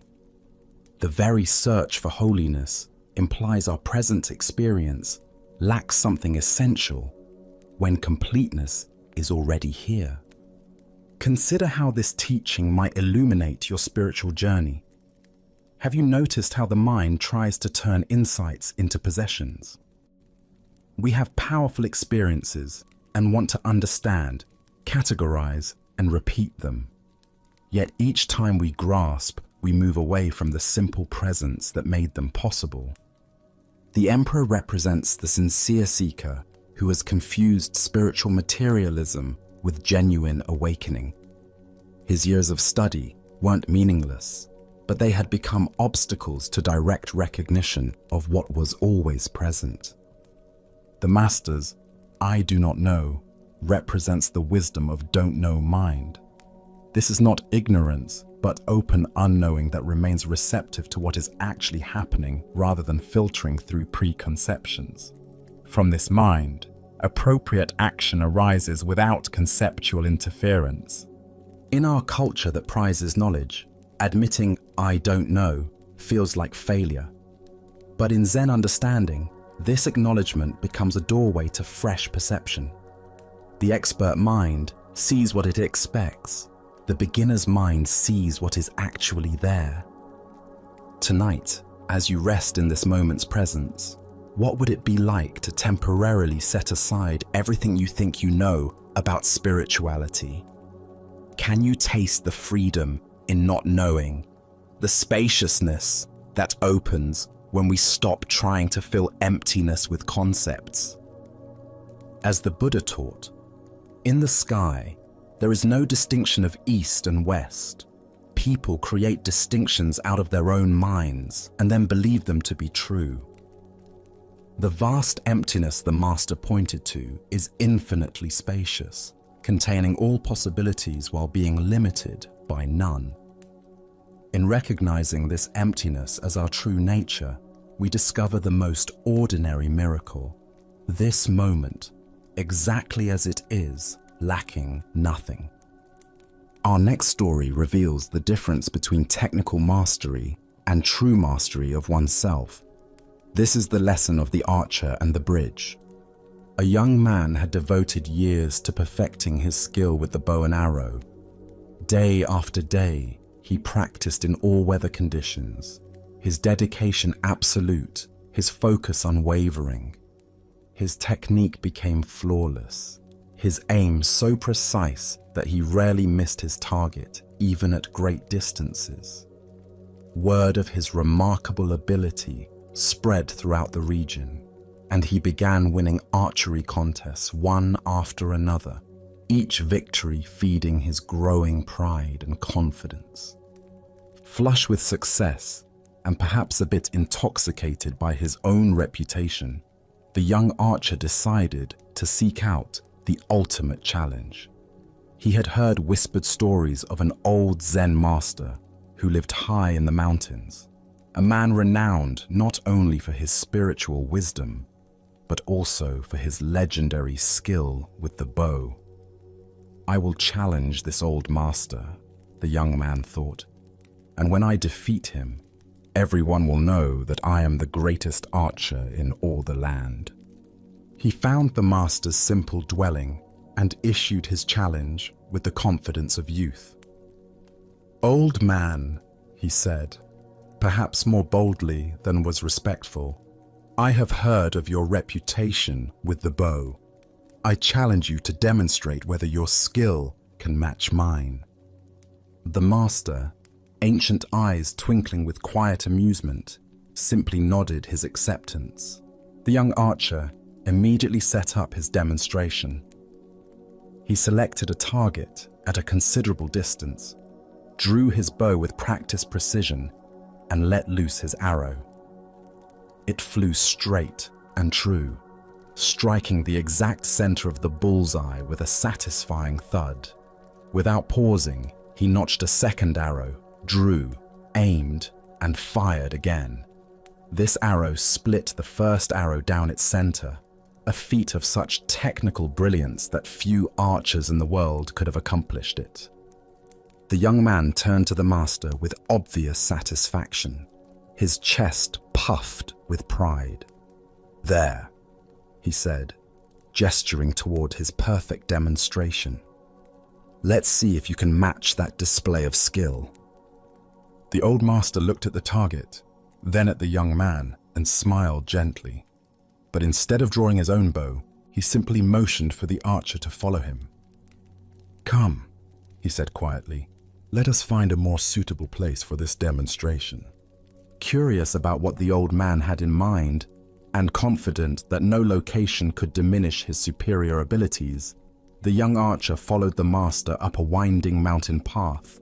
They climbed higher and higher, the air growing thinner, the path more treacherous, until finally they reached a place where the mountain was split by a deep chasm.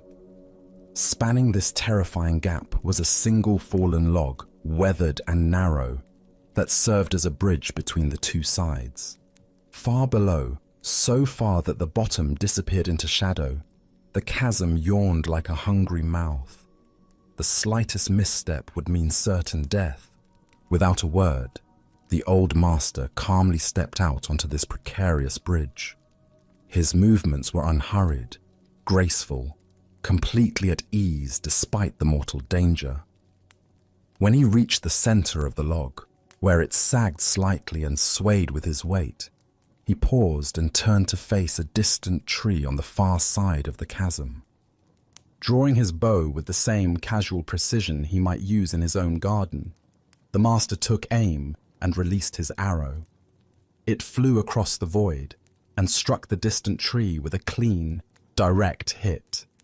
Not necessarily more accurate than the young man's shots, but accomplished under conditions that would challenge even the most seasoned warrior. The master then gracefully stepped back onto solid ground and gestured toward the log bridge. "Now it is your turn," he said simply. The young archer approached the edge of the chasm and looked down into the seemingly bottomless abyss. His mouth went dry, his palms began to sweat, and his legs trembled beneath him. The very thought of stepping onto that narrow, unstable bridge filled him with paralyzing terror.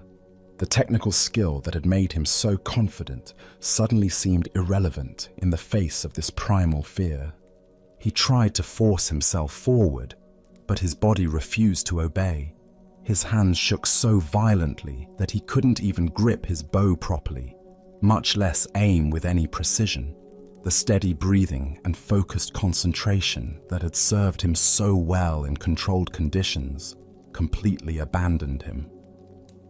The master watched this struggle with compassionate understanding. "You have developed great skill with your bow," he observed gently, "but you have little skill with the mind that lets loose the shot. As the Buddha taught, the mind is everything. what you think you become. This ancient wisdom illuminates the difference between mastery of technique and mastery of the mind that employs the technique. Why do we so often mistake technical proficiency for true mastery? Zen Buddhism points to our tendency to focus on external accomplishments while neglecting the inner development that makes those accomplishments meaningful. We perfect our skills in controlled environments, but discover our limitations when facing uncertainty, danger, or genuine challenge.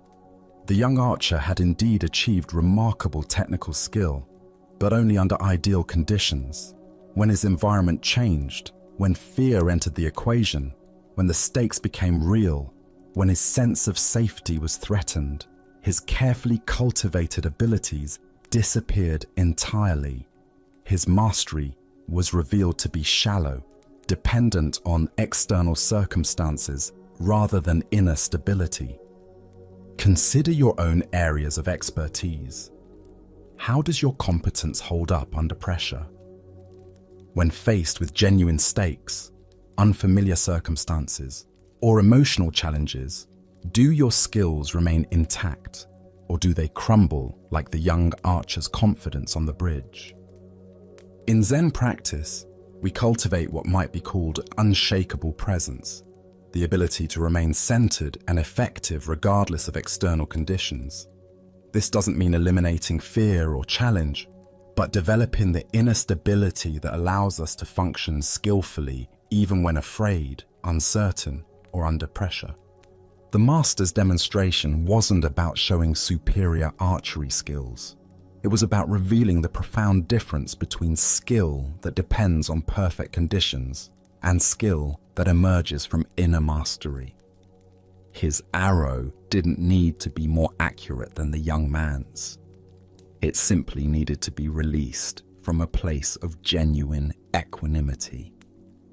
Zen Master Bankei taught, "The unborn Buddha mind can handle any situation."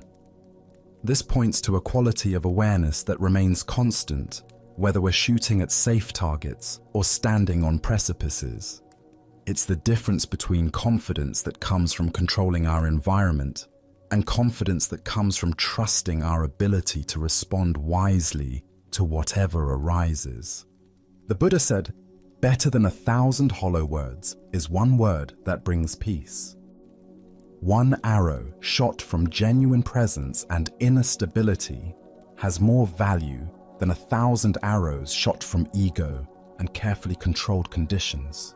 True mastery reveals itself not in perfect circumstances, but in our ability to maintain our center when everything around us is uncertain. Look deeply at your own relationship to challenge and fear.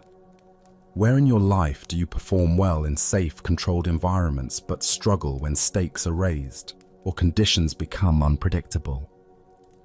This isn't a failure. It's simply information about where your practice needs to deepen.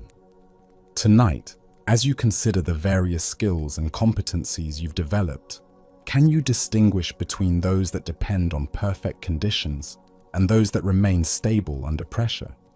Can you sense the difference between the confidence that comes from avoiding challenge and the confidence that comes from meeting challenge with presence? Buddha's wisdom reminds us, chaos is inherent in all compounded things. Strive on with diligence. Life is the bridge over the chasm, uncertain, sometimes frightening, always requiring us to find our balance, not in the safety of solid ground, but in our ability to remain centered while walking through space. True mastery isn't about perfect aim. It's about maintaining our equilibrium, no matter where we find ourselves standing. Let us now explore a story about choice, responsibility, and the power we hold in every moment. This is the tale of the young man and the bird. A clever young student had grown tired of his teacher's seemingly wise responses to every question. He was convinced that the old master simply spoke in riddles to appear profound. and he decided to devise a test that would expose what he believed was mere pretense. After thinking for several days, he conceived what he thought was the perfect trap. One morning, the young man caught a small sparrow in the garden. The tiny bird trembled in his cupped hands, its heart beating rapidly against his palms. He held it carefully behind his back as he approached his teacher, who was sitting peacefully in the morning sunlight, reading ancient texts. "Master," the student called out with barely concealed excitement, "I have a question that will test your legendary wisdom." The old teacher looked up from his reading with patient, gentle eyes. He had seen this look of mischievous confidence in many students over the years, and he understood the young man's need to challenge authority as part of his own growth and learning. "Please," the teacher said simply, "ask your question." The student stepped closer, keeping the bird hidden behind his back. "Master, I hold a small bird in my hands. Using your great wisdom, tell me, is this bird alive or dead?" The young man felt incredibly clever. He had created what he believed was an impossible situation for his teacher. If the master answered alive, he would quickly snap the bird's neck and reveal the dead creature, proving the teacher wrong. If the master answered dead, he would simply open his hands and let the living bird fly away, again proving the teacher's lack of true insight. Either way, the student was certain he would expose his teacher's supposed wisdom as nothing more than lucky guessing and philosophical double-talk. He waited eagerly for the response that would give him the satisfaction of finally outsmarting the old man. The teacher sat quietly for a long moment, not trying to peer behind the student's back or gather more information. His eyes seemed to look not at the student, but through him, as if perceiving something far deeper than the simple trick being attempted. Finally, with a gentle smile that held both compassion and understanding, the master spoke. "The answer, my young friend, is in your hands." The student stood frozen, his mouth hanging open slightly. In 3 simple words, his elaborate trap had been completely dismantled. The teacher hadn't fallen for either option of the false dilemma. Instead, he had pointed to something far more profound: the fundamental truth that the student himself held the power to determine the outcome.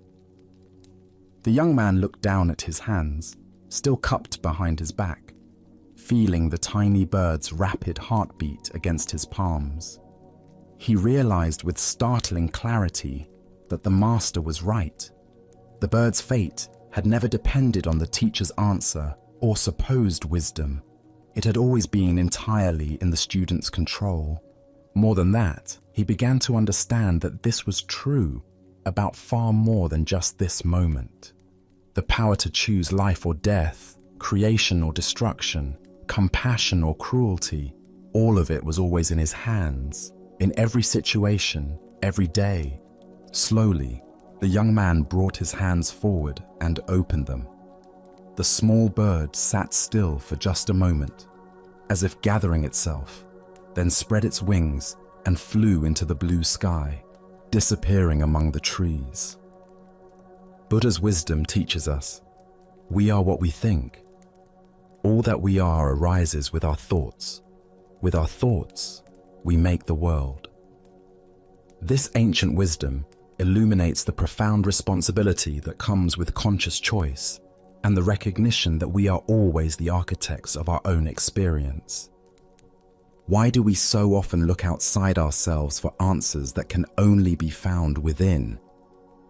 Zen Buddhism points to our tendency to seek authority figures who will tell us what to do, what to think, what to choose. But the deepest teaching is that true wisdom cannot be given from one person to another. It can only be discovered through our own conscious engagement with life.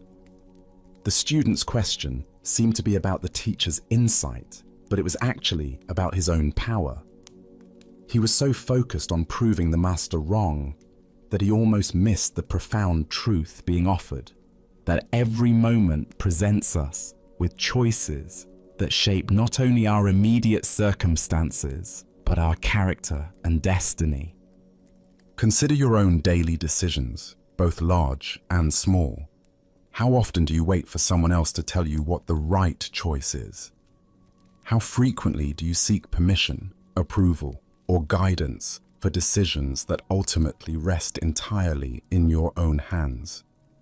The young man's bird represents all the power we hold, but sometimes fail to recognize. In our relationships, careers, and spiritual development, we constantly face moments where we hold something precious in our hands: the well-being of others, our own integrity, opportunities for growth or destruction. The outcome depends not on external circumstances or other people's wisdom, but on what we choose to do with the power we possess. The master's response reveals something crucial about authentic teaching. True teachers don't give answers. They point us back to our own capacity for wisdom. They help us recognize the choices we're already making and the power we already possess, rather than encouraging dependence on their authority. Zen teacher Charlotte Joko Beck said, "We are always in choice, even when we think we're not." The bird in the student's hands represents all the moments when we convince ourselves we have no options, no power, no responsibility. But consciousness always involves choice, and choice always involves responsibility. Look deeply at a current challenge in your life. Where are you waiting for someone else to provide answers, solutions, or direction? What would change if you fully recognize that the power to shape the outcome is already in your hands? This doesn't mean you have control over all external circumstances, but you always have choice about how you respond. The Buddha taught, the mind is everything. What you think, you become. Every thought, every intention, every action is like the student's choice with the bird, an opportunity to create life or death, beauty or suffering, wisdom or ignorance. The answer is always in our hands. Tonight, as you consider the various situations in your life where you seek guidance or feel powerless, can you sense the truth the Master was pointing to? Can you feel the weight of the choices you carry every day, not as a burden, but as the fundamental dignity of conscious existence? As the Buddha observed, no one saves us but ourselves. No one can and no one may. We ourselves must walk the path. The bird flies free, not because of the teacher's wisdom, but because of the student's choice. In recognizing our own power to choose life over death, compassion over cruelty, truth over deception, we discover that the answer to every important question has always been in our hands. Let us now turn to a tale about the courage to trust life's current. This is the story of the Crystal River. In the depths of a great crystal river, where water flowed clear as mountain air, there lived an entire village of small creatures. The river's current moved above them like a gentle breath, carrying the wisdom of countless springs and distant seas. Young and old, rich and poor, all made their home along the sandy bottom, each creature grasping tightly to stones, branches, and roots. For generations, clinging had been their way of survival. Every creature learned from birth to wrap their appendages around river rocks and fallen wood. "Hold on," the elders would say. "The current is dangerous. It will sweep you away to places unknown." Safety lies in staying exactly where you are. But one small creature grew weary of this endless grasping. Day after day, he watched the current flow overhead, seeing how it moved with such purpose and grace. While his neighbors complained about the effort required to maintain their grip, he found himself wondering what it might feel like to trust that flowing water. "I am tired of clinging," he announced one morning. "Though I cannot see where it leads, I trust that the current knows its destination. I shall let go and allow it to carry me where it will, for I fear that if I continue clinging, I shall die of boredom before I ever truly live." The other creatures gasped in horror. "Fool!" they cried. "Let go, and that current will tumble you mercilessly across the rocks below. You will be battered and broken, dying far more quickly than any boredom could kill you." But the small creature had made his decision. Taking one last look at his neighbors, he released his grip on the familiar stone. Immediately, the current seized him, and just as the others had predicted, he was tumbled and tossed across the rocky bottom. His small body struck stone after stone, each impact bringing pain he had never experienced while safely clinging. Yet something remarkable began to happen. As the creature continued to surrender to the current's power, refusing to grab for new anchors despite his pain, the water gradually lifted him higher from the dangerous bottom. The tumbling ceased. The rocks could no longer reach him. Now he flowed with the current itself, no longer fighting its direction, but becoming one with its movement. As he traveled downstream, creatures in distant parts witnessed something they had never seen. Here was one of their own kind, yet he appeared to be flying through the water, moving with the elegant power of the current itself. "See a miracle!" they called out. "A creature like ourselves, yet he soars. Surely he is the Messiah, come to save us all." The flowing creature heard their cries and felt compassion for their misunderstanding. "I am no more Messiah than any of you," he called back. "The river delights in lifting us all free, if only we dare to let go. Our true work is not clinging to the bottom, but embracing this voyage, this grand adventure of trust and flow." But the creatures only cried louder, "Savior, Savior!" Even as they spoke, they tightened their grips on rocks and roots. They watched until he disappeared around a bend, then began weaving legends about the miraculous Savior who had briefly graced their village. Buddha's wisdom reminds us, you only lose what you cling to.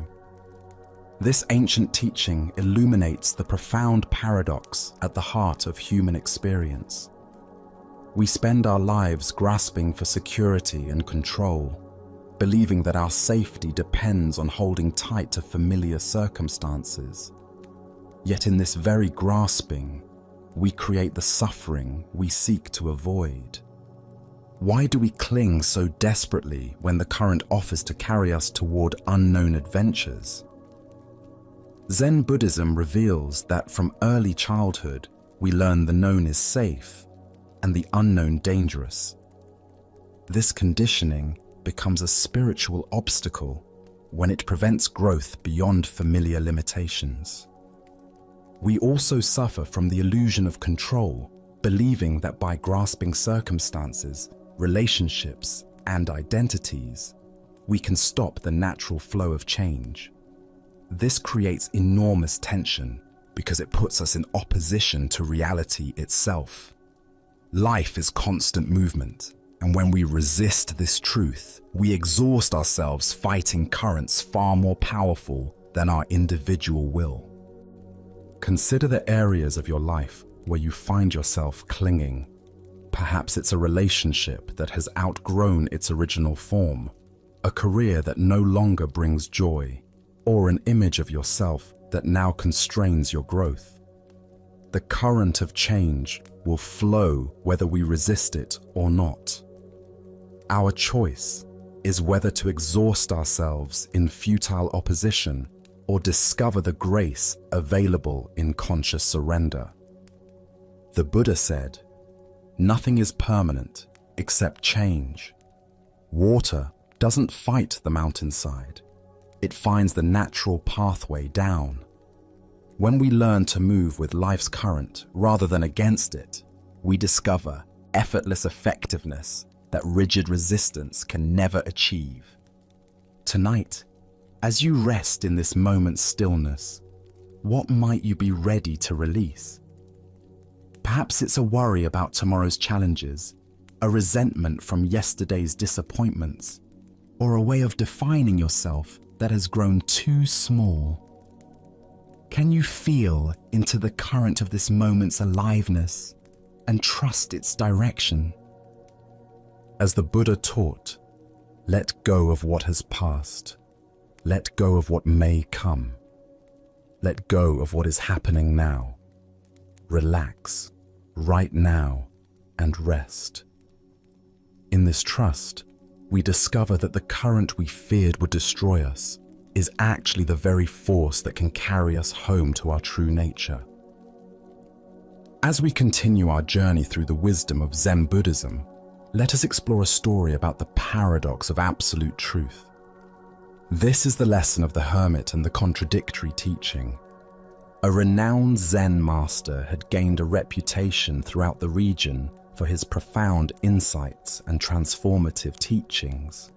Students came from far and wide to study under his guidance, each hoping to receive the wisdom that would lead them to enlightenment. Among all his teachings, there was one that he considered his greatest and most fundamental insight. Buddha is your own mind, the master would tell his students with absolute conviction. This is the highest truth I can share with you. Stop looking outside yourself for what you already possess. Stop seeking in temples and books what is already present in your own consciousness.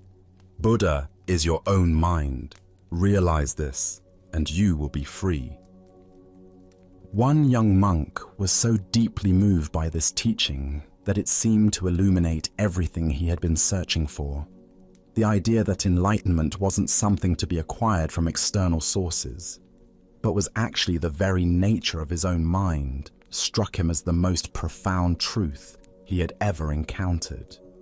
This insight felt so complete and revolutionary that he decided it deserved his total dedication. Leaving the monastery and his fellow students behind, the monk retreated deep into the wilderness to meditate on this great teaching. He found a remote cave in the mountains where he could practice without any distractions or influences from the outside world. There, surrounded by the silence of nature, he spent 20 years in solitary contemplation, probing every aspect of the master's words. During those 2 decades of hermitage, he explored the teaching from every possible angle. He meditated on the nature of mind, examined his own consciousness, and worked to fully realize the truth that Buddha was indeed his own mind. The years passed in deep practice as he sought to embody this understanding completely. One day, a traveling monk happened to pass through the forest near his cave. The hermit, excited to meet another practitioner after so many years of solitude, emerged from his retreat to greet the visitor. Through their conversation, he learned that this traveler had also studied under the same renowned master.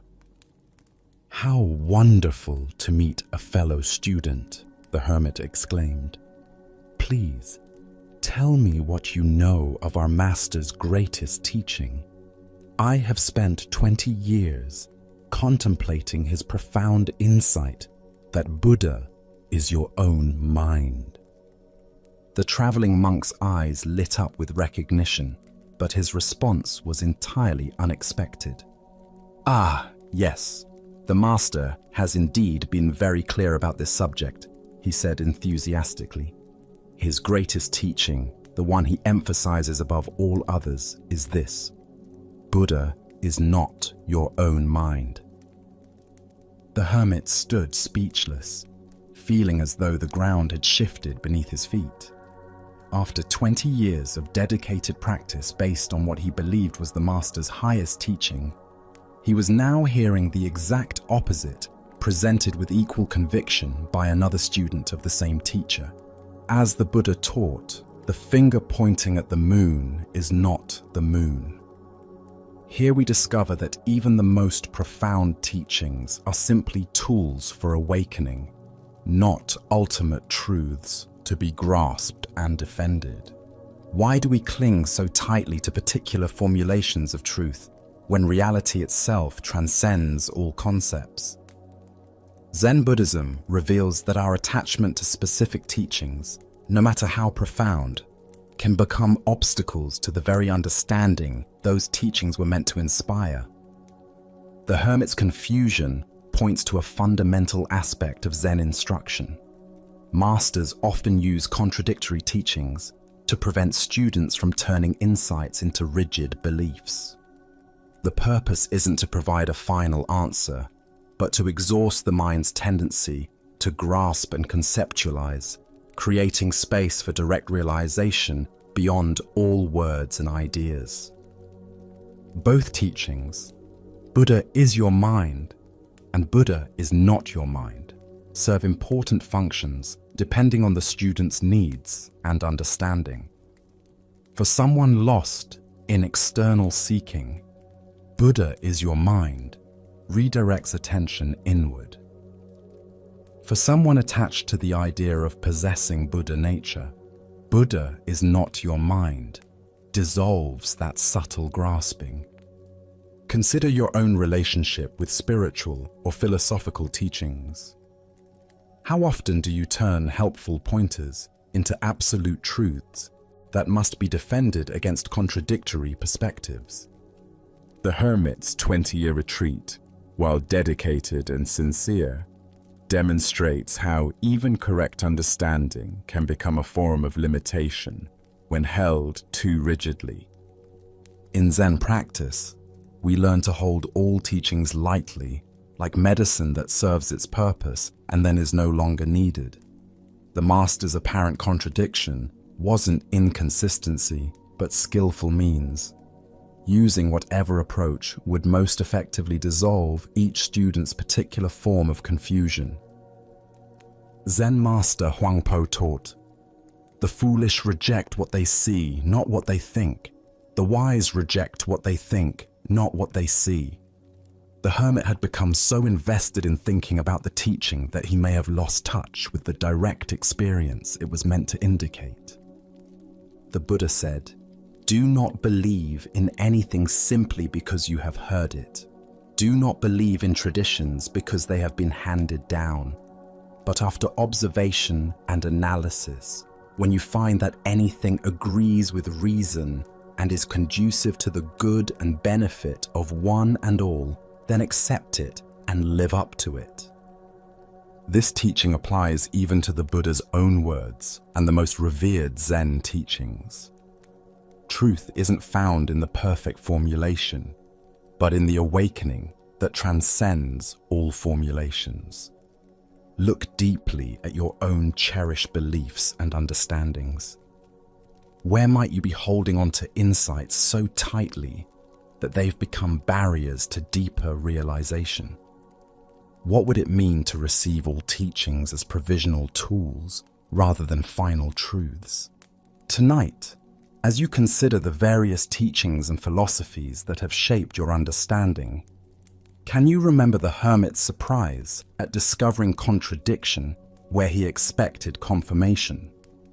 Can you hold your most treasured insights lightly enough that they remain alive and functional rather than becoming rigid dogma? Buddha's wisdom reminds us, truth has no form, how can it be held?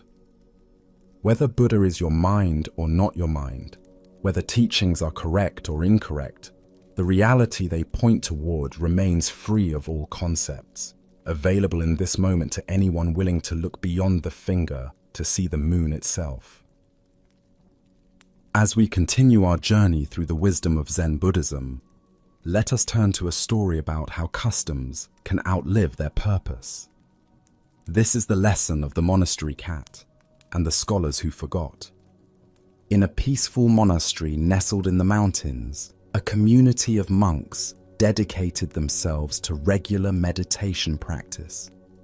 Every evening, as the sun set behind the peaks and shadows grew long across the temple grounds, they would gather in the meditation hall for their most important practice session of the day. This was a time of deep silence and inner contemplation that had been maintained for generations. However, the monastery was also home to a particularly vocal cat who had made the temple grounds his territory. This cat had developed the unfortunate habit of appearing during the evening meditation sessions, meowing loudly, knocking over water bowls, and generally creating disturbances that made it difficult for the monks to maintain the focused attention their practice required. Night after night, the monks would attempt to settle into deep meditation, only to be interrupted by the cat's antics. Some tried to ignore the disruptions. Others attempted to gently shoo the animal away, but nothing seemed to work consistently. The cat seemed to have an uncanny ability to choose the most inopportune moments for his loudest and most distracting behavior. Finally, the spiritual teacher who led the community decided that practical action was needed. Rather than allowing the evening practice to continue being disrupted, he instructed his students to gently capture the cat before each meditation session and tie him securely in a corner of the hall where he could do no harm. This simple solution proved effective. The cat, though present, could no longer disturb the monk's concentration. Years passed peacefully with this arrangement. The evening meditation sessions proceeded without interruption. The monks deepened their practice, and the cat seemed content enough with his restrained position during the evening hours. This became the established routine that everyone accepted as normal and necessary. When the old teacher eventually died, the monks naturally continued all the practices he had established, including the evening tying of the cat. After all, this had been part of their master's wisdom, a tradition he had instituted for important spiritual reasons. They didn't question whether the practice was still necessary. It had simply become an integral part of their evening routine. In time, the original cat also died, having lived a full life in the monastery. The monks, now thoroughly convinced that having a tied cat was essential to proper meditation practice, went to great lengths to acquire another cat specifically for this purpose. They searched until they found a suitable replacement and continued the tradition without interruption. Generations of monks came and went, each learning from their predecessors that tying a cat during evening meditation was a crucial element of their spiritual practice. None questioned why this was necessary. It was simply how things had always been done in their tradition. Centuries later, learned descendants of the spiritual teacher wrote scholarly treatises about the religious significance of tying up a cat for meditation practice. They developed elaborate theories about the symbolic meaning of the restrained cat, its representation of taming the wild mind, and its importance in creating the proper spiritual atmosphere for contemplation. Buddha's wisdom teaches us, do not believe in anything simply because you have heard it. Do not believe in traditions because they have been handed down for many generations. This tale unveils how easily practical solutions can transform into meaningless rituals when we stop questioning their original purpose. Why do we continue practices long after their usefulness has ended, simply because they've become traditional? Zen Buddhism emphasizes the importance of understanding the spirit behind forms, rather than blindly following inherited customs that may no longer serve their intended function. The original teacher's decision to tie the cat was purely practical, a simple solution to a specific problem. But over time, this practical measure became ritualized, then sacralized, then analyzed as if it contained profound spiritual meaning that had always been intentional. Consider the various traditions, rules, and customs in your own life, both personal and cultural. How many of these practices do you follow simply because that's how it's always been done, rather than because they serve a current purpose? The monastery's cat represents all the meaningless forms we maintain out of habit rather than wisdom. This teaching applies to spiritual practices, workplace procedures, family traditions, and social customs. Over time, solutions to specific problems can become rigid requirements that persist long after the original problems have disappeared. What began as skillful means becomes empty ritual. In Zen practice, we learn to distinguish between the finger pointing at the moon and the moon itself, between the forms that serve awakening and awakening itself. The tied cat was never the point. Peaceful meditation was the point. But succeeding generations lost sight of this distinction. The Buddha said, "My teaching is like a raft. It is for crossing over, not for holding onto." The cat-tying tradition represents what happens when we turn temporary rafts into permanent shrines, mistaking the means for the end. Look deeply at the various practices and traditions you maintain. Which ones still serve their original purpose, and which ones have become empty forms you follow out of habit? What would it mean to honor the spirit of these practices while remaining flexible about their forms? The scholars who wrote treatises about the cat's religious significance weren't intentionally creating false doctrine.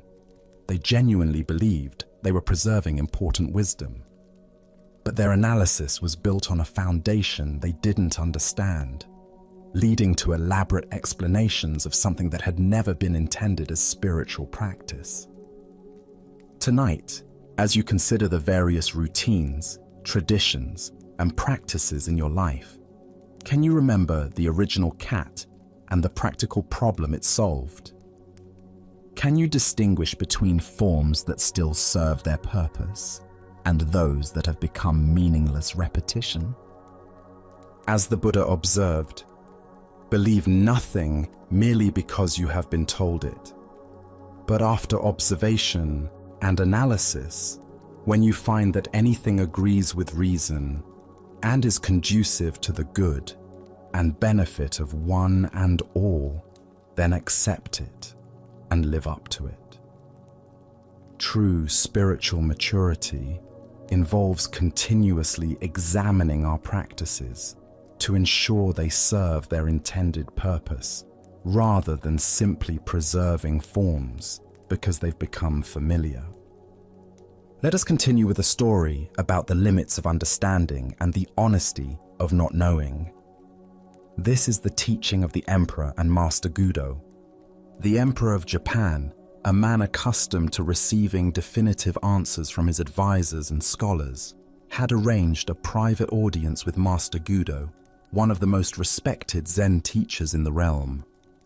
The Emperor came with genuine curiosity about spiritual matters, particularly questions about life, death, and what might lie beyond ordinary understanding. Seated in the formal chamber where matters of state were usually discussed, the Emperor felt comfortable posing even the most profound questions to this renowned master. After all, if anyone would possess answers to life's deepest mysteries, surely it would be an enlightened Zen teacher who had spent decades in contemplation and practice. Master Gudo, the Emperor began with the directness that comes from a lifetime of authority. I have a question that has troubled many great minds throughout history. What happens to a man of enlightenment after death? Surely someone of your spiritual attainment would understand such matters. The emperor expected a profound discourse on the nature of consciousness after physical death, perhaps insights into rebirth, karma, or the eternal nature of enlightened awareness. He was prepared to hear about subtle realms, the dissolution of individual consciousness into cosmic unity, or other elevated teachings that would satisfy his curiosity about this ultimate mystery. Instead, Master Gudo looked at the emperor with complete equanimity and gave the most honest answer possible. How should I know? The emperor was taken aback. Here was a master revered throughout the land for his wisdom, essentially admitting ignorance about what seemed like a fundamental spiritual question. But master, the emperor pressed, somewhat incredulous, you are an enlightened teacher. Surely you must have special knowledge about such things. Gudo's response was immediate and perfectly logical. Yes, sir, but not a dead one. The simplicity of this exchange contains a profound teaching about the nature of genuine wisdom and the difference between authentic understanding and pretended knowledge. As the Buddha taught, I know nothing except the fact of my ignorance.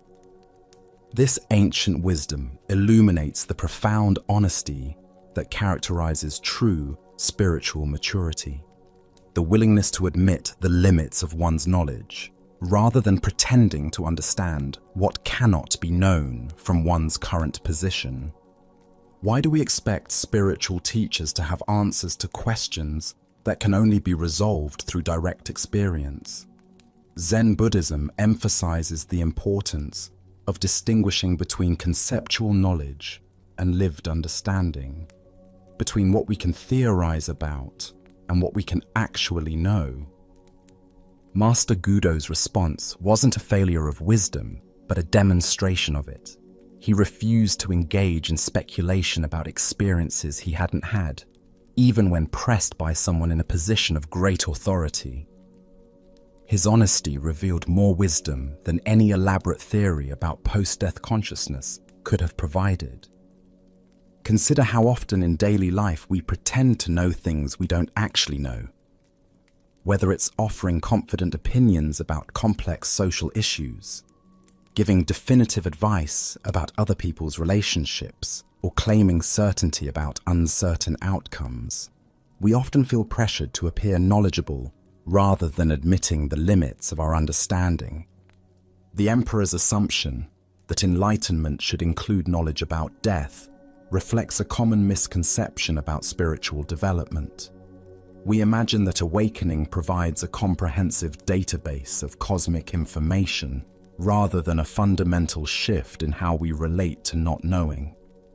In Zen practice, we cultivate what Suzuki Roshi called "don't know mind," a state of open awareness that doesn't need to fill every gap in understanding with theories or beliefs.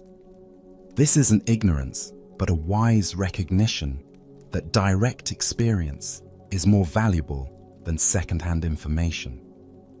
Zen Master Linchi taught, "There is nothing special to do, nothing special to learn." Enlightenment doesn't grant supernatural knowledge about matters beyond ordinary experience. A living master knows about living. What happens after death remains in the realm of speculation until one actually dies. The Buddha said, "Believe nothing merely because you have been told it. But whatsoever, after due examination and analysis, you find to be conducive to the good, the benefit, the welfare of all beings, that doctrine believe and cling to." Even the Buddha encouraged direct investigation over accepting claims based on authority.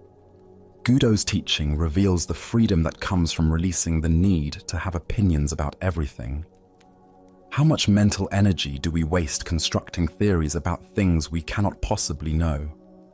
How much suffering comes from worrying about scenarios we can only imagine?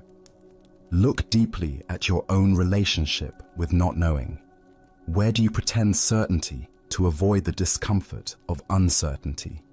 What would change if you could say, "I don't know," with the same confidence that Master Gudo displayed? The emperor sought knowledge about death from someone who was vibrantly alive. But true wisdom might be found not in accumulating information about future experiences, but in fully engaging with present reality. The mystery of death is honored not by pretending to solve it, but by living authentically in the face of it. Tonight, as you encounter questions about the future, about others' motivations, or about cosmic mysteries, can you remember Master Gudo's honest simplicity? Can you find the courage to admit when you don't know, discovering that don't know mind might be wiser than all our clever theories? Buddha's wisdom reminds us, the only true wisdom is in knowing you know nothing. In a world full of false certainties and confident ignorance, the Master's honest, "How should I know?" points toward a more genuine relationship with mystery, one that honors what cannot be known, while fully embracing what can be directly experienced. As we continue our journey through the wisdom of Zen Buddhism, let us explore a story about true spiritual power. This is the tale of the miracle of ordinary living. At Ryumon Temple, the renowned Zen master Bankei was sharing the Dharma with a large gathering of devoted students. The hall was filled with people sitting in quiet attention, absorbing his simple yet profound teachings about living with natural awareness. The evening light filtered through the temple windows, creating an atmosphere of peace and contemplation. In the midst of his discourse, a disturbance arose near the back of the hall. A Shinshu priest, whose own temple had been losing followers to Bankai's growing reputation, pushed his way through the crowd with obvious agitation. His face was flushed with jealousy, and his movements were sharp with competitive energy. Bankai paused his teaching and looked toward the commotion with patient curiosity. "What is this noise that interrupts our evening together?" he asked gently, his voice carrying no irritation despite the disruption. The priest stood up boldly, his voice rising above the murmur of the crowd. "The founder of our sect," he boasted loudly, "had such miraculous powers that he held a brush in his hand on one bank of the river. His attendant held up a paper on the other bank, and the teacher wrote the holy name of Amida through the air. Can you do such a wonderful thing?" The gathered students turned their attention between the challenging priest and their teacher, curious how Bankei would respond to this test of his spiritual abilities. Some expected a demonstration of supernatural powers. Others wondered if their master would engage in debate. Bankai smiled, with the gentle amusement of someone who understood the priest's confusion completely. "Perhaps your fox can perform that trick," he replied lightly. "But that is not the manner of Zen. My miracle is that when I feel hungry, I eat, and when I feel thirsty, I drink." The temple fell into profound silence as the simple profundity of these words settled into the hearts of those present. The priest, expecting magical displays, found himself face to face with a teaching about the extraordinary nature of ordinary experience. The Buddha once said, "If you want to know your past, look at your present condition. If you want to know your future, look at your present actions." This ancient wisdom illuminates how real spiritual power manifests not in supernatural demonstrations, but in complete presence to what is actually happening. Why do we seek the miraculous outside of our immediate experience? Zen Buddhism reveals our tendency to bypass the profound simplicity of life in search of dramatic spiritual experiences. We imagine enlightenment as something exotic, supernatural, or removed from daily existence, when in truth, It's the capacity to be fully present to whatever is arising. The heart of this lesson lies in understanding that consciousness itself is the ultimate miracle. The fact that you can taste food, feel thirst, hear these words, or experience any sensation at all is more extraordinary than any magic trick. Yet, we take these everyday miracles for granted while seeking special powers that would somehow validate our spiritual development. Look deeply at your own experience right now. Can you feel the miracle of breathing without having to think about it? The wonder of your heart beating steadily?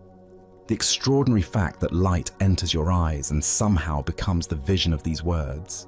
These are the real miracles available in every moment.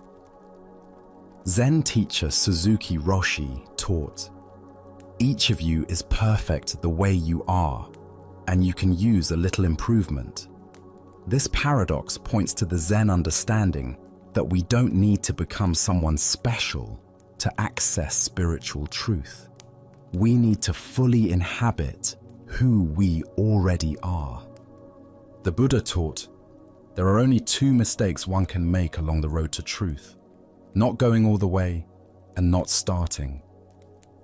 The path is not about developing supernatural abilities, but about going all the way into the simple reality of this moment, starting exactly where you are, with whatever you're experiencing right now. Consider how the priest's question revealed his own spiritual materialism. The belief that wisdom can be measured by impressive displays rather than by the quality of one's presence. This trap catches many seekers who mistake the extraordinary for the spiritual, when the truly spiritual is found in bringing complete attention to the ordinary. Tonight, as you eat your next meal or drink a glass of water, can you taste the miracle that Bankai pointed to? Can you experience the wonder of simple biological processes that sustain your life? As the Buddha said, the way is not in the sky, the way is in the heart. The miracles we seek are not above us, but within the simple reality of being alive. Our next story reveals how liberation comes not from achieving something new, but from recognizing what was never born and can never die. This is the teaching of freedom from birth and death. In a quiet monastery garden where cherry blossoms drifted on the spring breeze, a dedicated student named Goshu approached the wise Zen master Yue. For years, Goshu had been practicing meditation, studying texts, and following all the prescribed methods of spiritual development. Yet despite his sincere efforts, he felt no closer to the enlightenment he desperately sought. Goshu bowed respectfully before his teacher, his face showing the strain of prolonged spiritual seeking. "Master, I have been studying Zen for many years, following every instruction, sitting in meditation daily, reading the ancient texts. But I have not yet succeeded. I feel as lost as when I began. Please give me some guidance. What am I missing? What more must I do?" Yue looked at his earnest student with compassion, seeing the weight of spiritual ambition that had become a burden rather than a path to freedom. He understood that Goshu's very effort to achieve enlightenment had become the obstacle to recognizing his inherent awakeness. "There is no secret trick to Zen study," Yue said simply. "It's just a matter of freedom from birth and death." Goshu's brow furrowed with confusion. This answer seemed to make his quest even more daunting.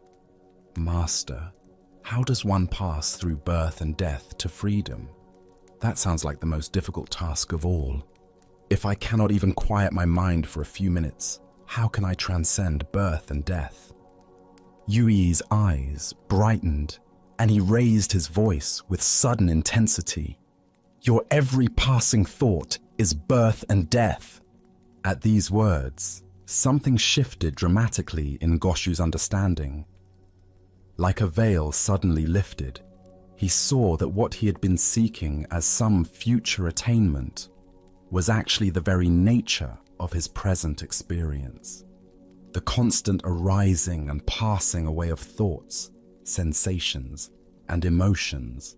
This endless flow was not something to escape, but the very freedom he had been pursuing.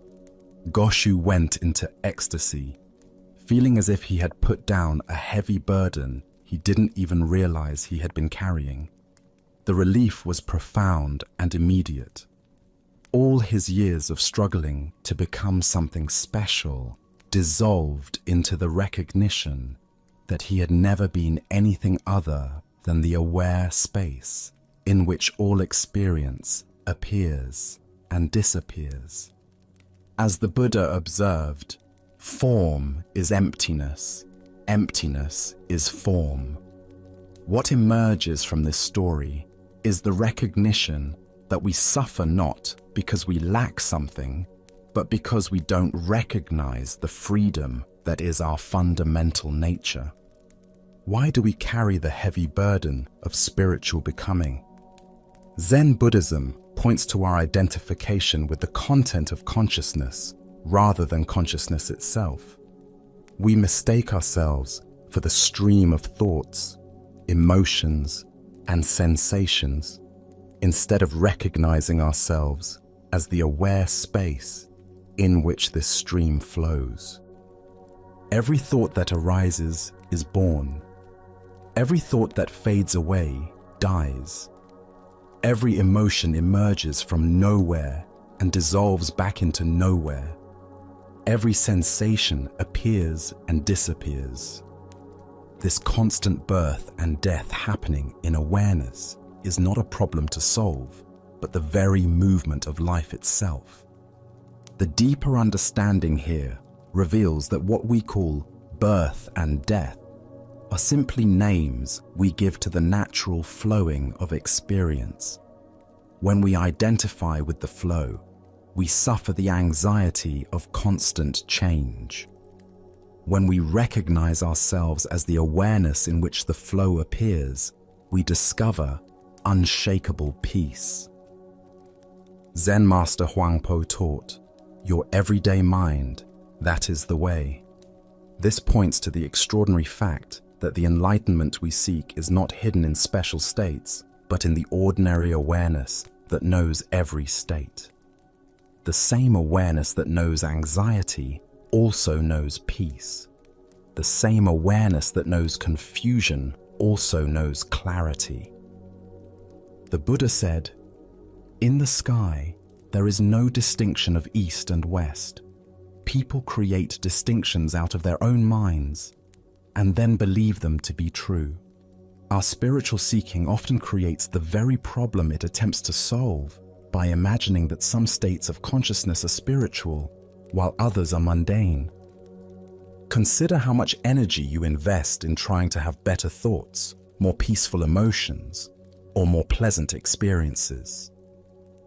Each effort to improve the content of consciousness reinforces the belief that you are that content, rather than the awareness that witnesses it all with equal presence. In Japanese Zen, there is a teaching called just sitting, or shikantaza. This practice involves recognizing that the sitting itself is enlightenment, rather than a method to achieve enlightenment. Similarly, your current awareness, exactly as it is the freedom you seek, rather than a stepping stone to freedom. Tonight, as thoughts arise and pass away in your awareness, can you recognize the birth and death that UEA pointed to? Can you see that you are not the thoughts that come and go, but the unchanging awareness in which they appear? As the Buddha taught, all conditioned things are impermanent. Work out your salvation with diligence. The salvation is not in perfecting the conditioned, but in recognizing the unconditioned awareness that you already are. As we continue our journey through the wisdom of Zen Buddhism, let us explore a story about transforming our relationship with suffering. This is the tale of the salt and the lake. In a quiet monastery nestled among rolling hills, there lived an aging master, renowned for his patience and wisdom. Among his students was a young apprentice whose heart had become heavy with complaints about life's difficulties. Each morning, the apprentice would arrive with fresh grievances. "Master, why is life so hard? Yesterday, my meditation was disturbed by noise. Today, my back aches from the hard floor. When will this suffering end?" His voice carried the weight of someone who had catalogued every small discomfort until they had grown into an overwhelming burden. The master listened with infinite patience, but as days turned to weeks, he recognized that words alone would not shift his student's perspective. One crisp morning, as golden sunlight streamed through their simple dwelling, the master made an unusual request. "My dear student," he said gently, "I need you to go to the kitchen and bring me some salt. Just a handful will suffice." The apprentice, puzzled by this simple task, nonetheless obeyed. He returned with cupped palms containing coarse white crystals. "Now," the master instructed, producing a small glass of water, "place all of that salt into this glass and drink it." The young man hesitated. "Master, that seems like far too much salt for such a small amount of water." "Trust the process," the master replied. "Drink." The apprentice poured the salt into the glass, watching the crystals dissolve into a cloudy, unappetizing mixture. He lifted it to his lips and took a large gulp, immediately grimacing as the intensely bitter taste filled his mouth. "How does it taste?" the master asked. "Bitter," the apprentice spat.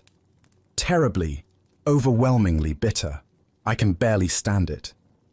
The master chuckled softly. "Excellent. Now bring that same amount of salt and come with me." Together, they walked in contemplative silence until they reached the shores of a pristine mountain lake. The water stretched before them like a mirror, reflecting the sky so perfectly that it was difficult to tell where earth ended and heaven began. "Now," the master said, "place this handful of salt into the lake." The apprentice waded into the shallow water and opened his hands, watching as the salt crystals scattered across the lake's surface, quickly dissolving without leaving any visible trace. "Drink from the lake," the master instructed. The young man cupped the lake water in his hands and brought it to his lips. The water was clean, refreshing, with the pure taste of mountain streams. "How does it taste?" the master asked. "Much fresher," the apprentice replied, genuinely surprised. "Clean and pure." "Do you taste the salt?" the master inquired gently. The student paused, paying careful attention. "No," he said slowly. "I don't taste any salt at all." The master sat beside his student on a smooth stone at the water's edge. His weathered hands reached out to clasp the young man's hands in profound tenderness. "My dear student," the master said, "the pain of life is pure salt, no more, no less. The amount of pain in existence remains constant, but the amount of bitterness we experience depends entirely on the container we put that pain into." The apprentice listened with new understanding. "When you are in pain," the master continued, "the only thing you can truly control is your response. You can choose to be a small glass where every grain of salt overwhelms your senses, or you can choose to enlarge your sense of things to become like this vast lake where the same salt dissolves harmlessly into something much greater." The master paused. "Stop being a glass, my friend. Become a lake. The Buddha once said, 'Pain is certain, suffering is optional.' This fundamental teaching reveals the heart of our relationship with difficulty. We cannot eliminate the challenges woven into human existence, but we have tremendous power over how that pain affects us. What emerges from this story is understanding about consciousness itself. Our awareness is not fixed in size. It can contract into the narrow confines of a glass, where every difficulty looms enormous, or it can expand into the spaciousness of a lake, where the same difficulties become manageable.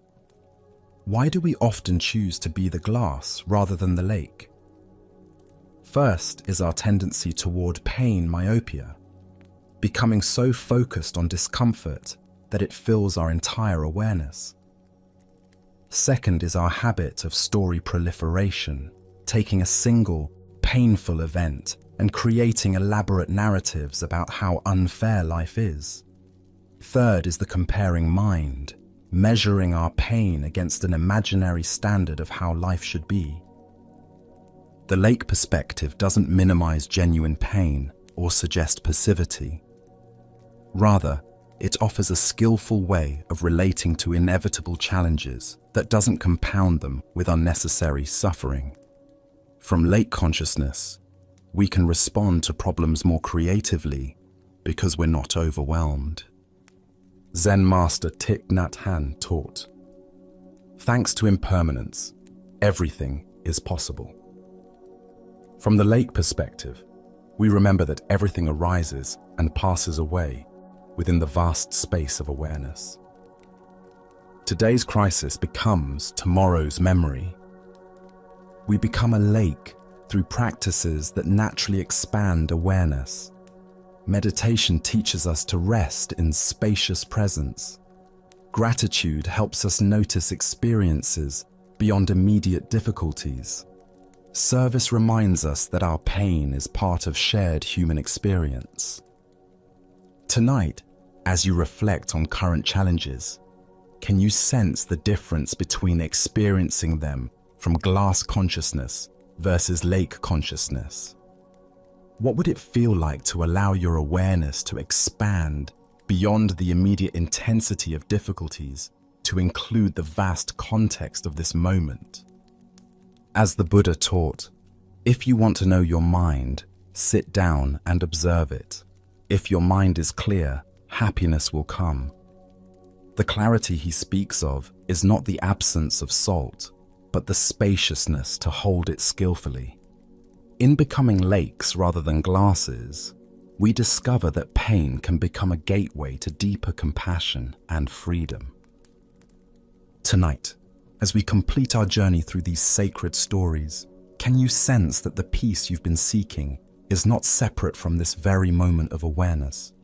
Can you feel how the wisdom in these ancient tales is not distant, but immediately present in your direct experience right now? As the Buddha observed, peace comes from within. Do not seek it without. The ultimate truth is not hidden in distant monasteries or ancient scrolls, but in the miracle of ordinary awareness, the silent witness that has been present throughout our entire journey together. As we draw our time together to a close, let us reflect on the path we've traveled through these timeless teachings. Each story has offered a unique facet of understanding, yet all point to the same essential truth, that peace, clarity, and awakening are available here and now, not in some distant future or special circumstance. We learn to distinguish between authentic love and attachment disguised as desire, discovering that true compassion serves another's highest good, even when it means dissolving pleasant illusions. We explored how genuine spiritual development must include the capacity for warm human connection, not cold detachment from life's complexities. We witnessed how fear transforms into power when we identify with something larger than our worried, self-conscious mind, becoming the ocean itself, rather than a swimmer afraid of drowning. We discovered the difference between having and being, seeing that the greatest treasures cannot be possessed, but shine freely for all who have eyes to see. And we encountered the truth that the path to awakening rarely follows conventional forms, learning to extend compassion to those whose spiritual seeking has led them down difficult paths. Each tale has been a doorway into deeper understanding. We've discovered that our reactions often say more about us than about the situations we face. We've learned that the present moment contains joys as sweet as any strawberry, even when we're suspended between the tigers of past regret and future anxiety. We've seen how adding mental suffering to inevitable pain only multiplies our difficulties, and how practicing mindful awareness allows us to meet life's challenges with greater wisdom.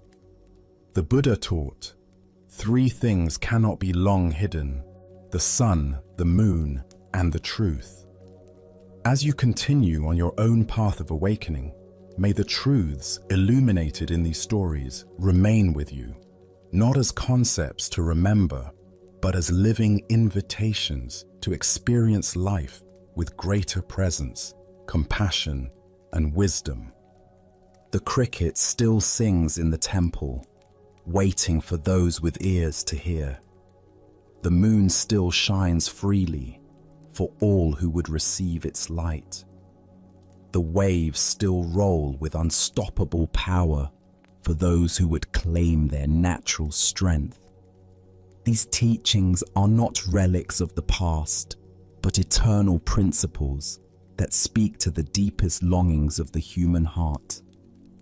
Tonight, as your body settles into rest and your breathing naturally deepens, know that you carry within you all the wisdom these stories have revealed.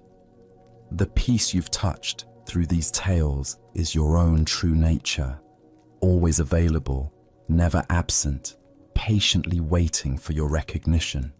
Thank you for sharing this sacred journey. May you rest peacefully, waking refreshed and carrying these ancient teachings into the light of a new day. May the wisdom of countless generations guide your steps and the compassion of the Buddha illuminate your way. From all of us at Sleepy Monk, sleep well, friend.